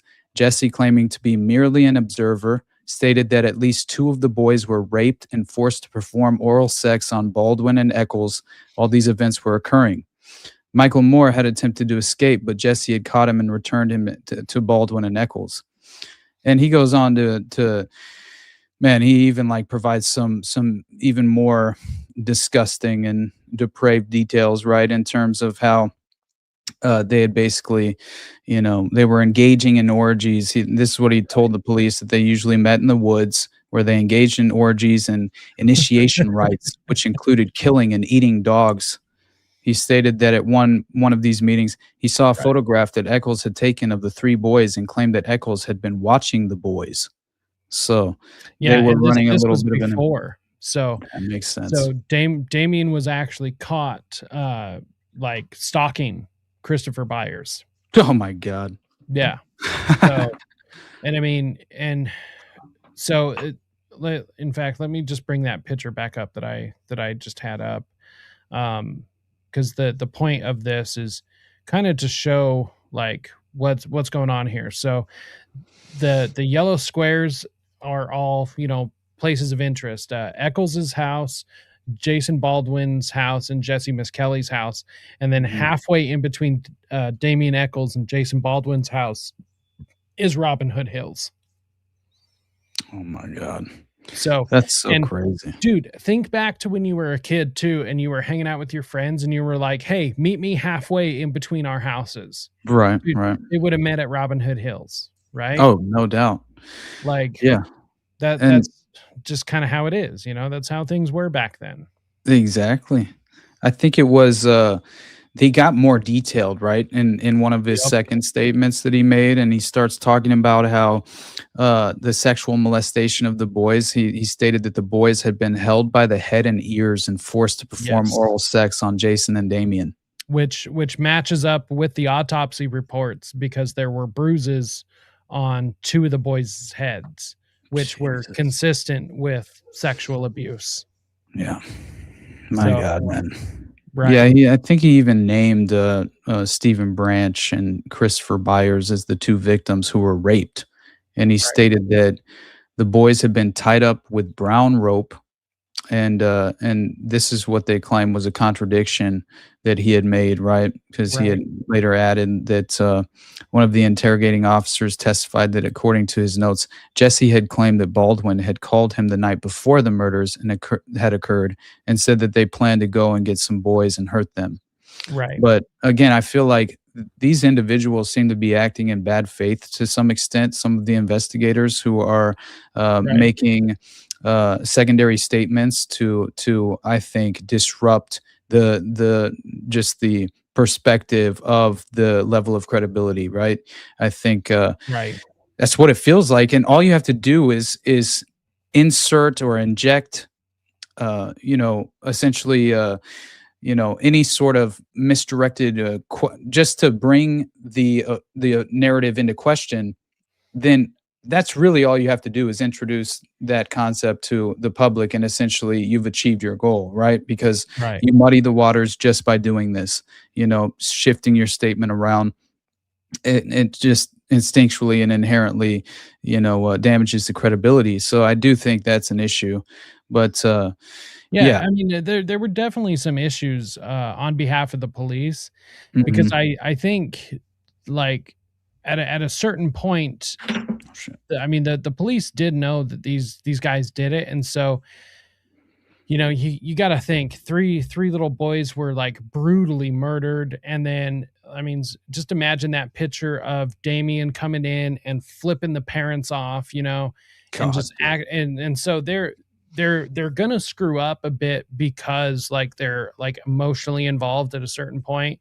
And then Mhm. also this is also 1993, right? And this is also West Memphis, Arkansas. So they're gonna have limited resources, right? And I believe at the time, the West Memphis police station was actually understaffed. Okay, and then like the DNA evidence and stuff, which there was actually a lot more of than people want you to believe. Mhm. But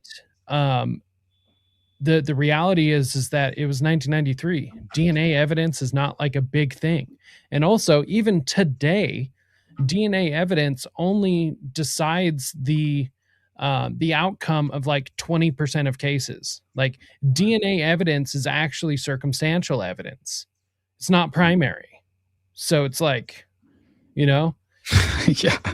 No, that's I'm telling you, man, like some of these individuals that were cross-examined and shit, they made some crazy statements oh that yeah, they were testifying to. And I think at one point it was that same doctor that basically said, when he was testifying about conditions, apparently he was really contradicting certain things, but then yep, he did make statements about the satanic activity that seemed just too credible and legitimate to not take seriously. And right, he even I think it was the blood traits that they were trying to push back on with this right, individual, as a character, or just as a witness, or yeah, just as far as damaging his expertise or whatever. right, And so he had included apparently that Michael Carson was testifying that Jason Baldwin had confessed to sucking blood from Christopher Breyer's penis. right, That's interesting, right? And I think that right, especially just understanding, right, neo-pagan festival apparently that was on the 1st of May that I was unaware of that. And I think that makes all the difference, because if you look at I think not 4 days later, right, you have basically Satanists holding a ritual on a full or near a full moon, right? A Right. new moon, but they claim that it's more pagan than it is satanic, right? And so, but I It's think like, that's just okay, kind of well, one and the same, exactly what are Like we talking about at this point, like, okay, you're just like splitting hairs, Exactly. We're Like splitting hairs here, buddy. But yeah, man, there were a collection of semen from the testicles, right, which Right. revealed, that apparently some of it wasn't stored in the testes, and again, we're talking about how they're attempting to push back on the occult connotation, but then Right. you see the idea of the Satanists and drinking blood and basically claiming that during the satanic ritual there was evidence of ritualistic tools that they would utilize, right? And so we're talking like with the Fort Bragg murders and Right. Stokely and everything. You have signatures of candle wax that's foreign to the property. No other candles match the candle wax found right in the crime scene and everything. And so those things do matter, but this felt like the perfect playbook for how you cast doubt in terms of Right. public Well, and interpretation. check this out too, is that once they tried to start casting doubt on the whole satanic thing, you'll never guess who took the witness stand on behalf of the defense, and that's Dr. Richard Offshee. Oh, right. False Memory Syndrome Right. Foundation. My So brother. now all of a Oh my sudden, God. Richard Offshee is on the side of the defense saying like, yeah, obviously this isn't Satanism. This is all just made up. You guys are all panicking. Oh my God. Yep. And Tis so the it's like, nature of the satanic panic, my right. friend. So, and then he's a credible doctor, and Mhm. so, and that's not to take away anything that maybe he did accomplish in his life, but the fact is that he was pushing a narrative that is complete bullshit. Right. So he literally discredits any good that he actually ever did in his career by Mhm. pushing something fake. So it's like, and the reason I wanted to point this picture out real quick, because there's also this narrative that it was maybe animal predation, right? That came Mhm. in and caused a bunch of wounds. Are you kidding me? Yeah. So who said that? the That's so defense funny. and also many like crime Amazing. scene analysis will come out and say, oh well, even though the boys were murdered, the wounds, on like Stevie Branch's face and stuff were actually caused by snapping turtles. Oh Okay. my God. Man, that's a Now, special place in hell, you right, bastard, like, my God. right. And so here's the thing. Snapping turtles are found in the area of where they would have, found the bodies. Mhm. Snapping turtles are native to Arkansas, Oh, yeah. but No, I saw here's a the thing, snapping turtle once when I was a kid, right? like, couple times, I mean, obviously, But but check this out. This guy is literally damming up the reservoir damming up the drainage ditch, and they drained the whole thing. And they didn't find any animals. So this whole Oh, narrative of man. the animal predation is retarded. It Right. just is. It's retarded, and it's grasping for straws. Oh, yeah, it So is. No, this is too much. Now, let me let my dog out, and then I'll yeah, of come course. back, and I wanna make one reference to the semen and blood combination of this Of being course. a very much just overlapping in nature with that of Kinkora, as I mentioned in Brian McDermott, because my God, Right. he was clearly ritually murdered in an occult a Oh, blood yeah. ritual, and it looks like even the body parts that were removed were strategically removed symbolically for the purposes of the ritual. Right. And it's just fascinating. But Yeah, I'll be right back. I got to let her out, and then you're we'll good. cover that for just a brief moment, and then hopefully on our way out we could pivot to the that individual. Jesus, dude. Stephen Newberry. What is wrong with my good. brain today? Oh my God, it's killing me. You're But good. yeah, I feel You're like good. that case, just understanding the Ozarks connection, obviously, Dude, and it's 3 it's too people much. who performed a 3 murder. people, and we're talking animal sacrifice, bestiality. I mean, it's very strange, and it does fit the profile, unfortunately, and yeah. Again, it's time to incite legitimate moral and ethical panic, Right. and you call that what you want, but I am I would say fully panicked within the framework of the satanic angle. So anyway, I'll be right back, buddy. Appreciate you. Word. So one thing I want to bring up real quick while we're here. So the animal predation thing here. So trigger warning. I'm going to bring up a crime scene photo of the wounds. It's not super graphic, but just, trigger warning for those. So here are some of the wounds that were actually found on Stevie Branch. And this is what they said. These are the wounds that they said were caused by animal predation. Okay. These are the wounds that they said were caused by the animals. I'm not seeing it. Okay. Like it doesn't make sense to me. But what does make sense, let's see here. Where is this? What does make sense is, okay, don't pop up in front of my screen. Let's see. Sorry, I should have had this pulled up beforehand, but what does make sense is, okay, come on, hide. Big reveal. Damn it. So here's the knife that they found behind Jason Baldwin's house.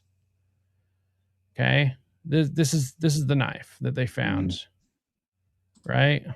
Interesting. Like special forces survival knife, right? Like, I mean, it was pretty standard for people to have this type of knife in the 80s and early 90s. I mean, dude, Rambo was huge. Oh hell yeah! Like boys loved this sort of thing, right? Like it's just the way that it is. But this is the knife they found. This is them finding it, right? Oh my God. SEAL Team 6 was involved, I guess. Huh? No kidding. But yeah, this is them finding it because there was a lake in the back of Jason Baldwin's house, right? There's, here's all the crime scene photos. I do find it kind of weird that they're using just a normal ruler instead of like a, like an official ruler for it. Right. There's how big the opening is, right? And then let's see, where is it? Come on. And then here is the wound that they said that the animals caused. Interesting. Oh hell no. Right. That's crazy, man. Right. There's no fucking way. There's no fucking way. Ain't no snapping turtle doing that. I'll tell you that right now, dude. That's ridiculous. And then even if it, like, they drained it, they would have found a turtle. And here's the thing is, like, the boys were submerged, right? But turtles actually like something alive. They like to go after live things. And so when you fish for turtles, or when you, I guess, turtle for turtle, then you use live bait, like none of this makes sense. So once again, I guess I'll end, my soapbox about the West Memphis 3 as I always do, or as I always start it, is that there are 2 types of people when it comes to this case: the people that know the case and know that they're guilty, or the people that know nothing about the case and claim innocence, or the people that know something about the case and are lying about it. Right. So that's it's gotta be, man. There's I'm fully convinced there was a neo-pagan symbolic ritual involved with this, and I think the timing of There it has to all, be. There yeah, has to be. I And can't. the next case, I think, kind of seals the deal on that. Absolutely, I think 100%. And obviously, the only parallel I wanted to draw was basically for that of one Brian McDermott, and clearly, I mean, you have victims of some of the victims in the Concora scandal were basically driven to suicide. They experienced such traumatic abuse, and you had individuals who consequentially endured a life of prostitution just after.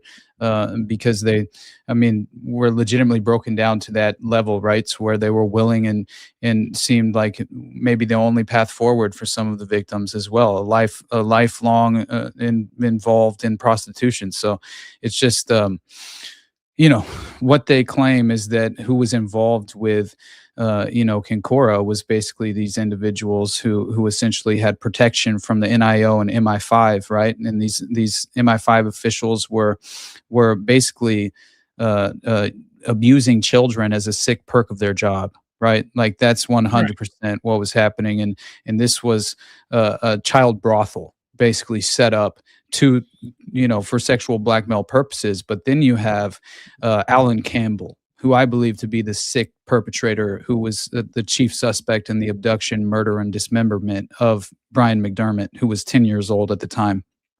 And the individual perpetrator named Alan Campbell, well, he just so happens to have had protection from not only the MI5, but also the Royal, the RUC, right, which is called the Royal Ulster Constabulary, right? And it's constabulary. It's basically, essentially the feds in a way in Northern Ireland at that time.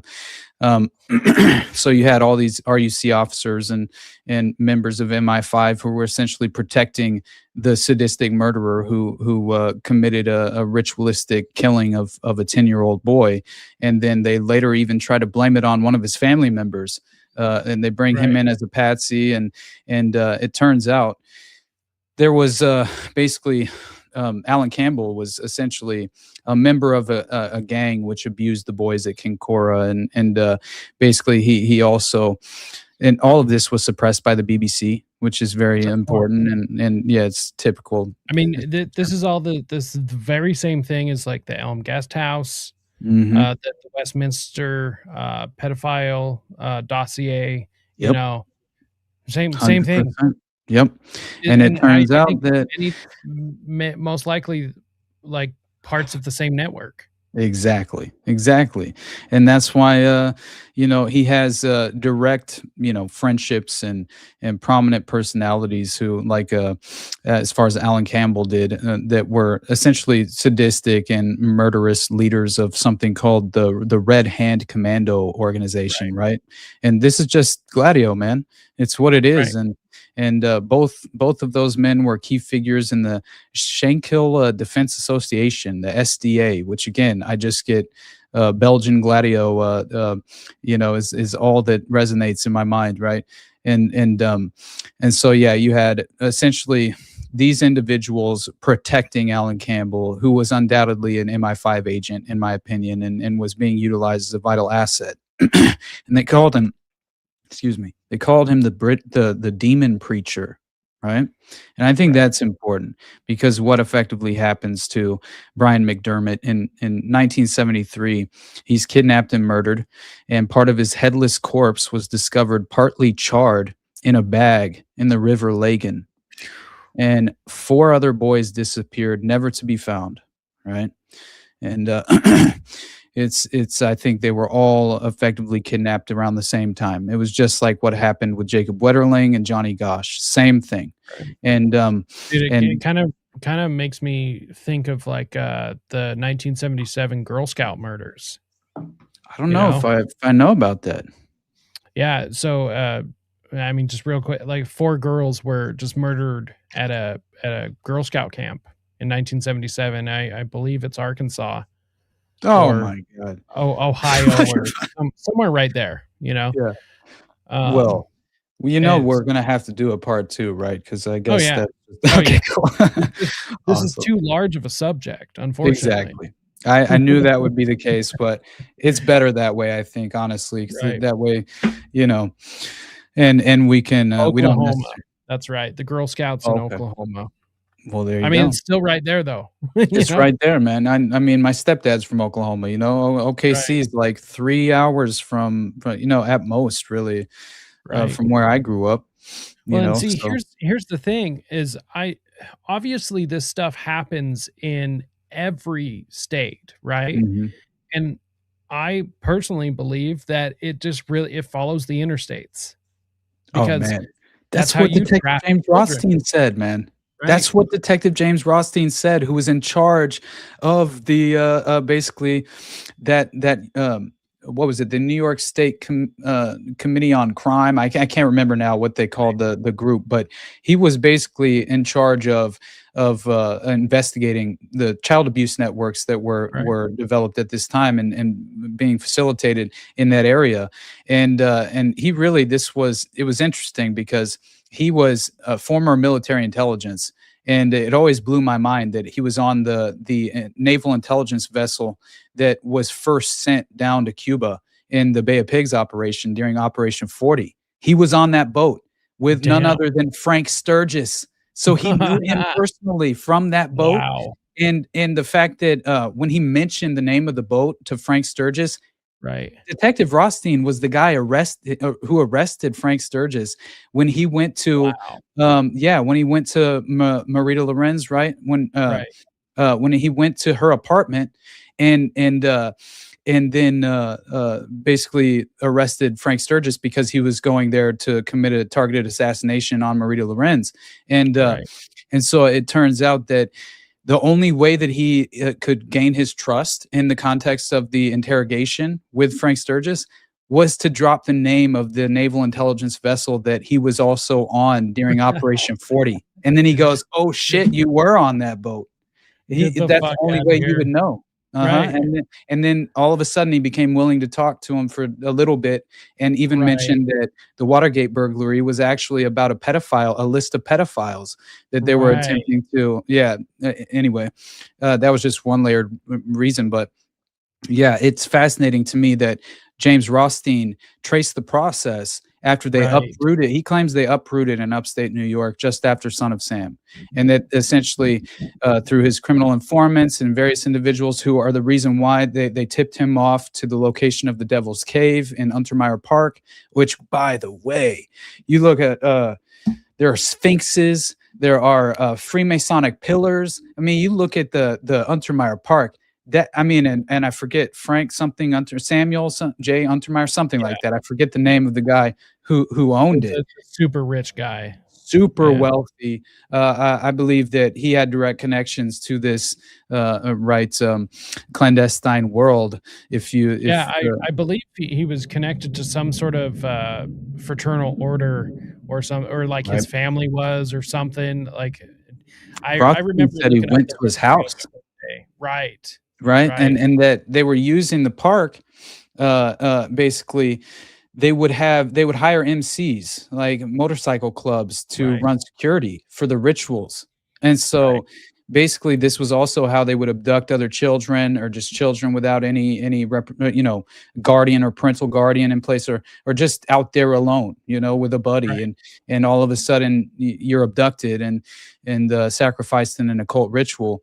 And they had obviously, this is where Rothstein discovered the mass grave of German shepherds and everything else, and then they inevitably filled in the Devil's Cave, right? They filled it in, Right.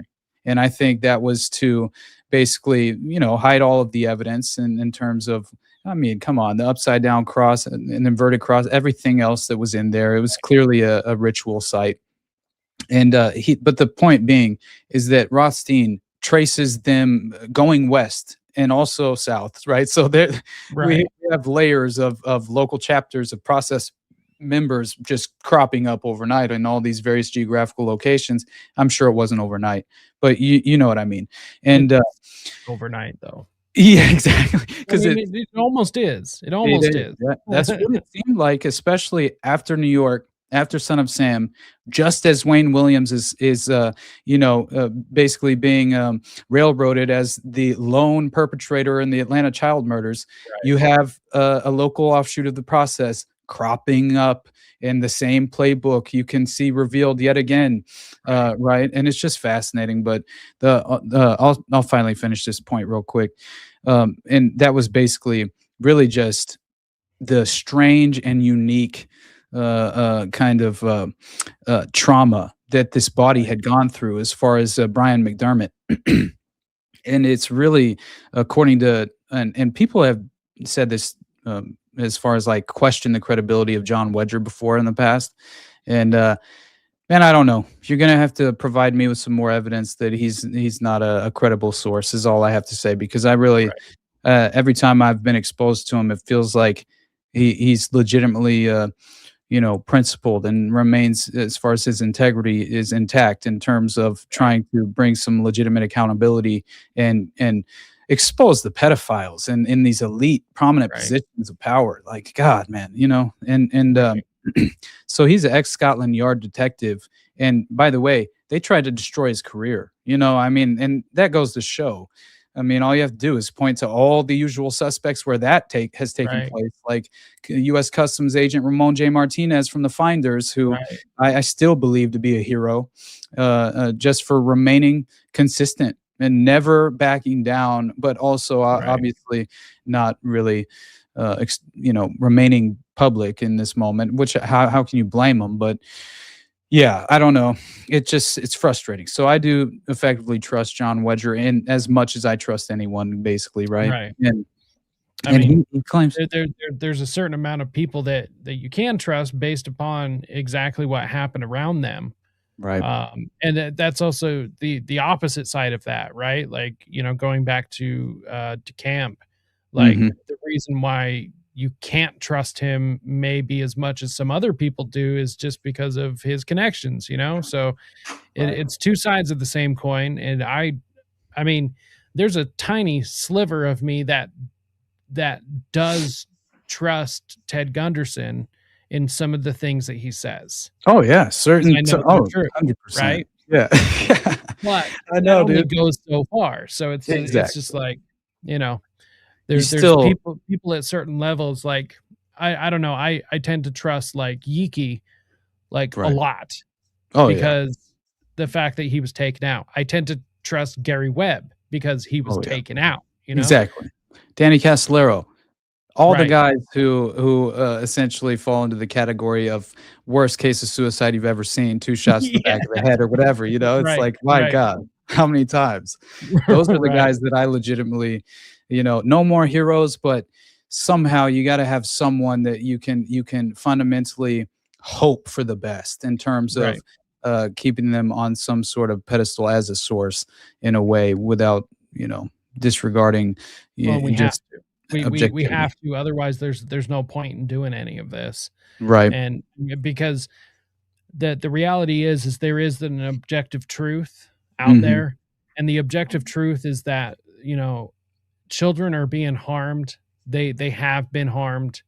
They will continue to be harmed. And also it's not just the children either. It's also adults. Adults are being harmed. And that's not any better. I mean, granted, I think children are worse because, the level of innocence, but it doesn't mean that harming adults are good, So it's like all of this evil is going to continue unless it gets spoken about, unless we shine a light into the darkness. And, I'm fucking here for it. And thank you for that, my friend. This is why you're my brother.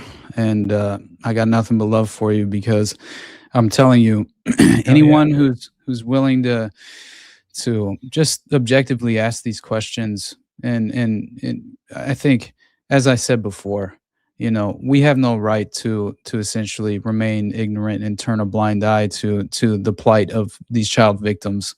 And if you ever want to, I would love to be a father one day, and it absolutely, it's terrifying as a prospect in terms of just the formidable threat that does face the No most kidding. vulnerable among us. And if you're unwilling to go there because it affects you emotionally, you know, I feel like you just need to grow up, because unfortunately you have to address the darkness in this world, or you will be, I think, only a part of the problem at the end of the day. You will inevitably fall into these pre-laden traps and dystopian outcomes, and none the wiser. You'll essentially be protecting and defending pedophile class. And if that's what you want to do with your life on this earth, you think that's the role you should essentially play, my God,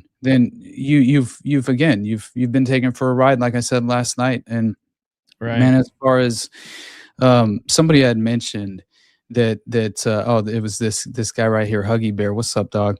He says, I'm behind the stream, but it reminds me of the Podesta email leak talking about a handkerchief with a map on it. Oh, don't go there, brother, because that's literally it's too much, man. I was I think it was in one of the emails, right? There's the handkerchief code, and I was unaware of that till I did the Pizzagate episode. And yeah, what was it? The John Podesta subject line: did you leave a handkerchief? Handkerchief code is a known system of color-coded cloth handkerchiefs or bandanas for non-verbally communicating one's interest in sexual activities and fetishes. A black handkerchief, for example, indicates that you are into S&M, while a dark blue handkerchief represents anal sex. The email reads, "Hi, John. The realtor found a handkerchief. I think it has a map that seems pizza-related. Is it yours?" Oh my God. They can send it. They can send it if you want. I know you're busy, so feel free not to respond if it's not yours or you don't want it. Susaner. So then, instantly, what did I do? I discovered John Podesta receiving these emails from Tamara Luzado, who has often been referred to as Grand Tam or Farmer L. Farmer L. This is something that I realized they have.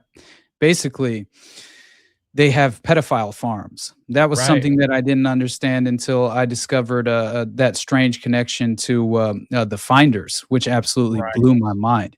And basically, that all came through the and the red shoes. Absolutely, no, that's legitimate. But they called it the farm, right? This the same as the pedophile academy, right? That I had talked about once with Sidney Gottlieb, known as the goat fucker. You know, did he provide Marion Petty with the goats used in the blood ritual? This had to have. He had to have. There was just no way. They were literally a stone's throw away from each other. Exactly. And then Sidney Gottlieb is like, he retires and raises goats. It's so messed up. I'm telling you. Literally like close enough he could probably throw a rock and hit the property. Like, you know? Yeah, and it was Camp Peary, right? Which is a U.S. military reservation in York County near Williamsburg, Virginia, which hosts a covert CIA training facility known as the Farm.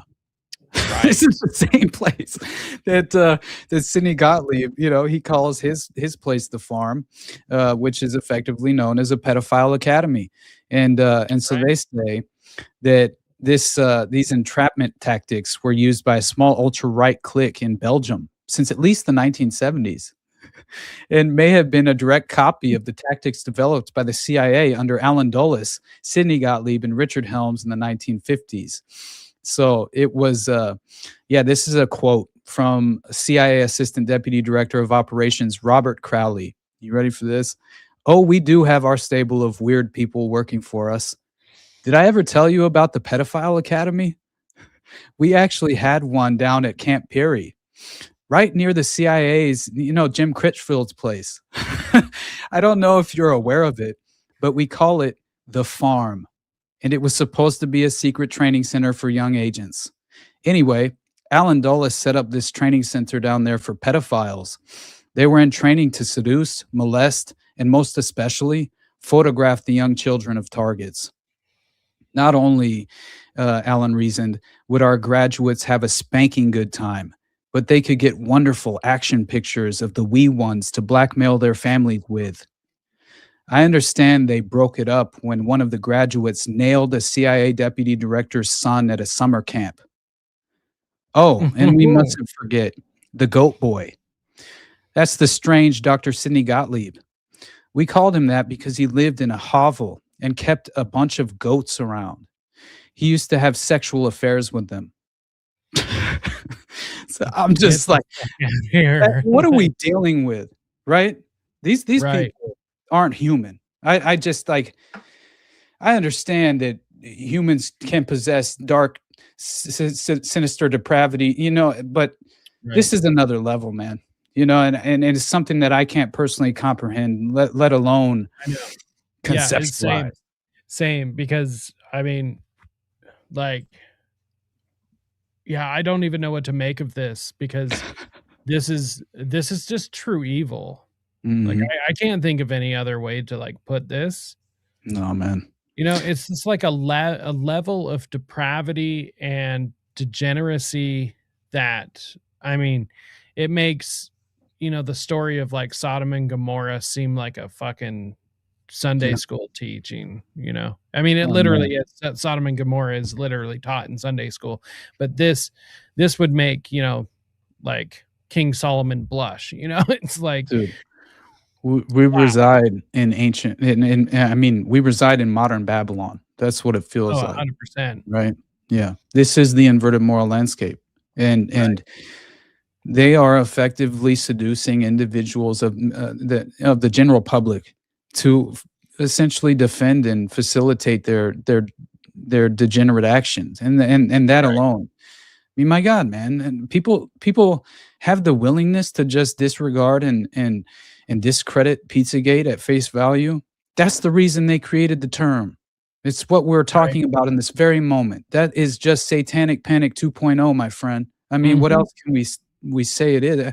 I can't really, define it as anything else. Pisses me off, right? Oh man, because it's just a way to dismiss it. You know, once again, that's Satanic Panic 2.0 is a way to cover all this up and just be like, oh, you're crazy. Yeah, satanic pedophiles. It's like, oh, so you're telling me Satanists are the only ones that won't hurt children. So every religion on earth will hurt children, but Satanists are the ones that won't. Get the fuck out of here. Exactly. You're out of your damn mind. And but yeah, I think really we might as well just do a part 2 so we can give the due diligence necessary for those other cases. Yeah, that's awesome. I think we'll just go ahead and schedule that out and make it happen sometime soon. But I did want to say one last thing as far as Pizzagate, because he just brought that up, and I forget who it was now, but they jogged my memory, and God forbid you jog my memory in regard to that. And just as far as this case specifically, the Farmer L, right? Tamara Lozado, like that was honestly one of the most interesting and extraordinary takeaways from the episode that I covered, beyond obviously Edgar Madison Welch and Forever Young Productions and all of this. I still think that Grand Tam or Farmer L, right, who's basically during the time of the email, that when it was sent right to Podesta, she held a position of senior vice president of government relations for the Pew Charitable Trusts out of Washington, D.C. That was this woman. So multiple reports detailed the disturbing fact that child prostitution and child trafficking is referred to as, quote, the farm circuit. What did we just say? Right. The farm. With just multiple examples of that. And in the documentary titled An Open Secret, which it's been a long ass time since I actually watched, but they describe a sort of cultural relevance to swimming pools and pedophilia. Right. This is something else I wasn't aware of until this episode. And so Tamara Lozado, or Farmer L, kept a blog that she called Evie's Crib Blog. And it happened to go private, by the way. It went private in just after, you know, when a lot of this was going public, obviously. Viewable via invitation only on December 12th, 2016. Interesting date. Now, around the same time as the leaked emails were made public, obviously is the point. So before the blog went private, we got a glimpse. we caught a glimpse into the world, right? And what happened? Comment mama over here. Wonder what pig night at the Playboy Mansion. Oh my God. Get the fuck out of here. I think thank God for this, thank God for this medium, Right. that we can have these open-minded, objective conversations, because the amount that I have learned is just, I'm so grateful. You know what I mean? Like, I just couldn't even. Special shout out to everyone watching, everyone that's popped in and Absolutely. popped out, because seriously, I mean, I would still have these conversations and I would gladly have them with you anytime and anyone else. But man, without the audience on this, like, Mm-hmm. I mean, I'm partially doing it for them too, but man, I feel like I'm on a path that I have no, basically it's outside of my control at this point. And I've formed this strange, just the way that I approach the subjects I like to cover. Right.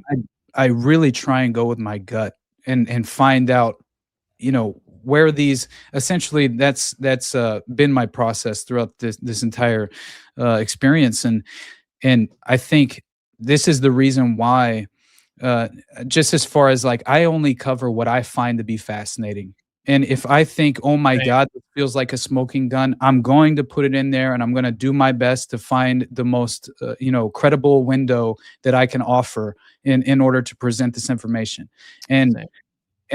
So I take no credit for this, because all that it is what I view to be the most fundamentally extraordinary facts left out of all of these official cases in terms of the narrative itself, right? Right. And through that alternative, plausible alternative avenue, I essentially kind of figure out which direction I will go next. And I love that, because it does feel like I'm almost just, it's like I basically just kind of pray for gratitude for the opportunities that I have, right? Because just to have these conversations, and I think that when you're really trying to remain in that state of mind where you're essentially,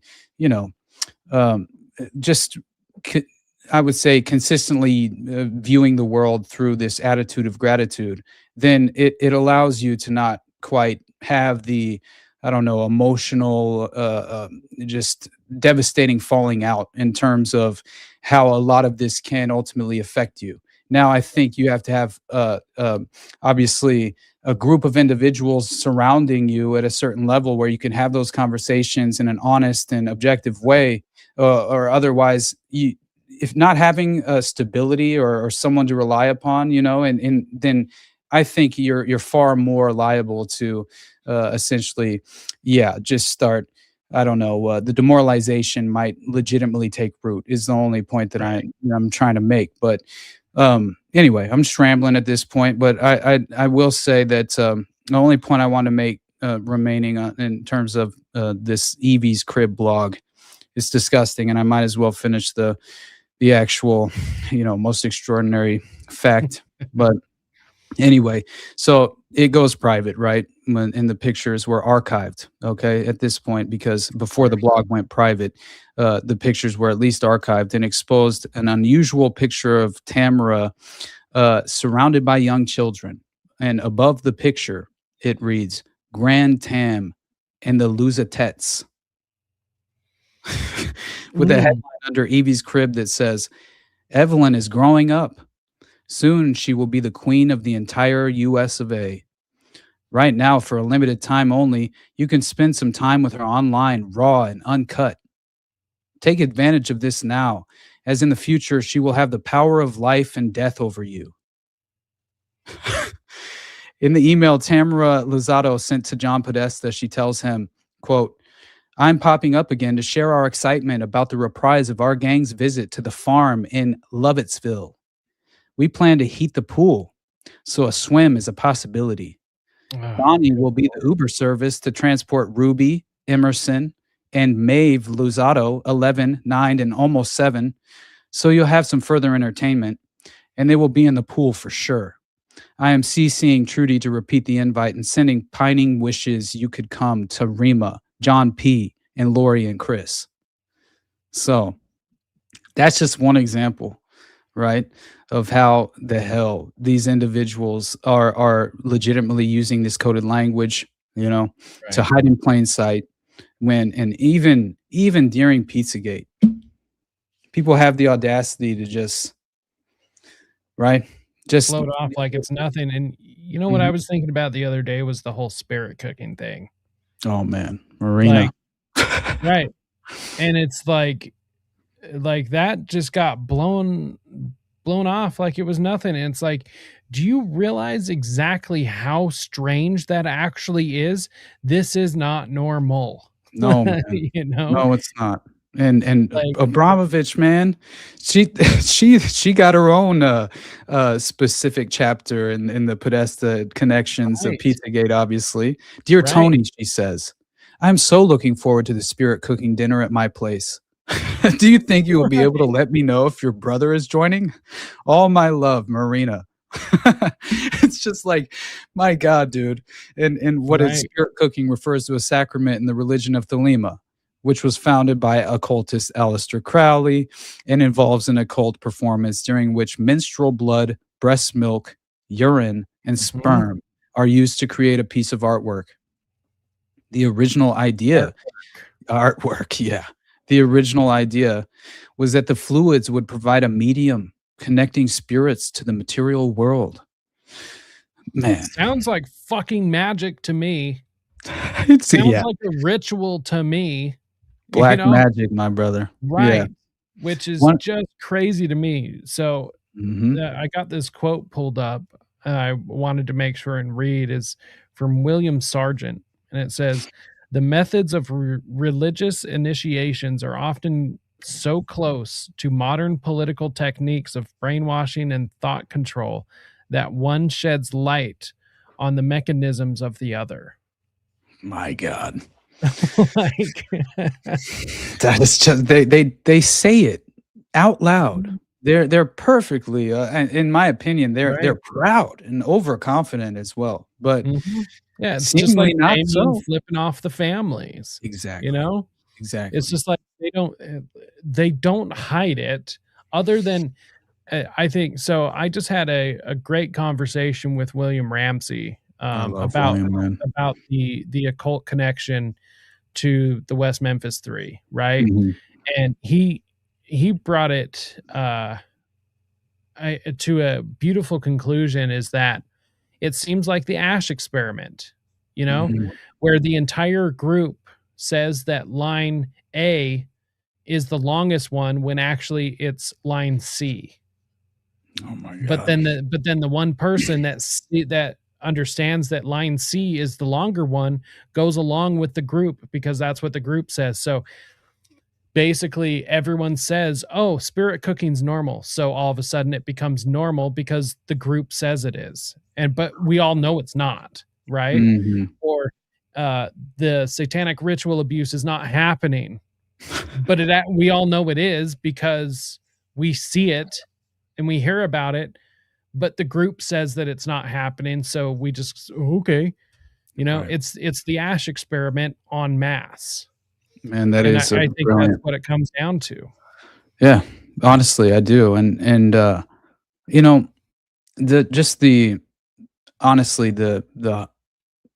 it's just so hollow morally in every way. These occult belief systems and ideologies, right? That the duality, all of this strange, the inversion process of the moral fabric of all of society is essentially in jeopardy in that framework. But you have just with the Abramovich, you had mentioned the spirit cooking, and man, her 1997 multimedia spirit cooking installation is insane. If you actually go through it, it's originally installed in Rome, Italy, and it included white gallery walls with enigmatically violent recipe instructions painted in pig's blood. Now, one portion of the gallery wall read, with a sharp knife cut deeply into the middle finger of your left hand, eat the pain. Another portion of the installation was complete with an effigy of an infant covered in pig's blood, which read, fresh morning urine, sprinkle over nightmare dreams. Another part of the gallery wall reads, mix fresh breast milk with fresh sperm milk. Drink on earthquake nights. Although the Q in the word earthquake is oddly shaped like the number 2. Numerous high-profile celebrities and politicians obviously been photographed attending many of Abramovich's spirit cooking dinners and participating in what looks to be this violent cannibalistic consumption of a bloody human corpse left devoured, right, is legitimately what they represent. And Right. Marina, yeah, she developed quite the unique reputation, obviously. But yeah, I just have to say, man, the amount that these individuals overexpose themselves, right, I think is their downfall. And thank God that, you know, what is that quote that they like their downfall will be the symbolism or whatever? Right. Yeah, I forget the actual quote, but I know what you're I think that that at least provides me with hope moving forward. Same. Because how often do we legitimately gain a credible glimpse into this underworld? I mean, it's too often, right? And Right. and now I'm Well, just trying to come to terms with what world I'm living in, you know? Well, and see, here's what gives me hope. The fact that we're sitting close to 200 viewers, the fact that you and I are sitting here, the fact that Already Dead is successful, the fact that you, me, and Jose all have independently successful shows. These are the things that give me hope, because that shows me that there are people out there, once again, the audience, that we're not alone. We also, like, we see through the bullshit, right? Mhm. And I do, there's a certain amount that I don't blame people, because we are under constant psyop after propaganda, Oh, after yeah. mind control. So there's a certain amount, that the benefit of the doubt, I guess, is what I give to the general public, a little bit, not all of it completely, because, free will and all that, but Right. there's a certain amount. It's like, I can't blame a lot of this on people, but once you know, you better wake up and do something about it. And Exactly. I see a lot of people, whether it's spreading or not, I don't know. I go back and forth on that, but there are other people out there. And so there's other people that see through this. And I honestly believe that it's a gift to be able to see through the bullshit, Right. because we could be one of the people that could be blinded by this. Oh yeah. Yeah, and that's, again, I think the level of just desperation in terms of the appetite for objective truth. I think that's honestly it. Is there's an overwhelming appetite for just to know that, man, you're acting in good faith, right? I don't have to question your your intentions, right? Because, man, doesn't that feel so great whenever you feel like you find someone that you can trust in that way?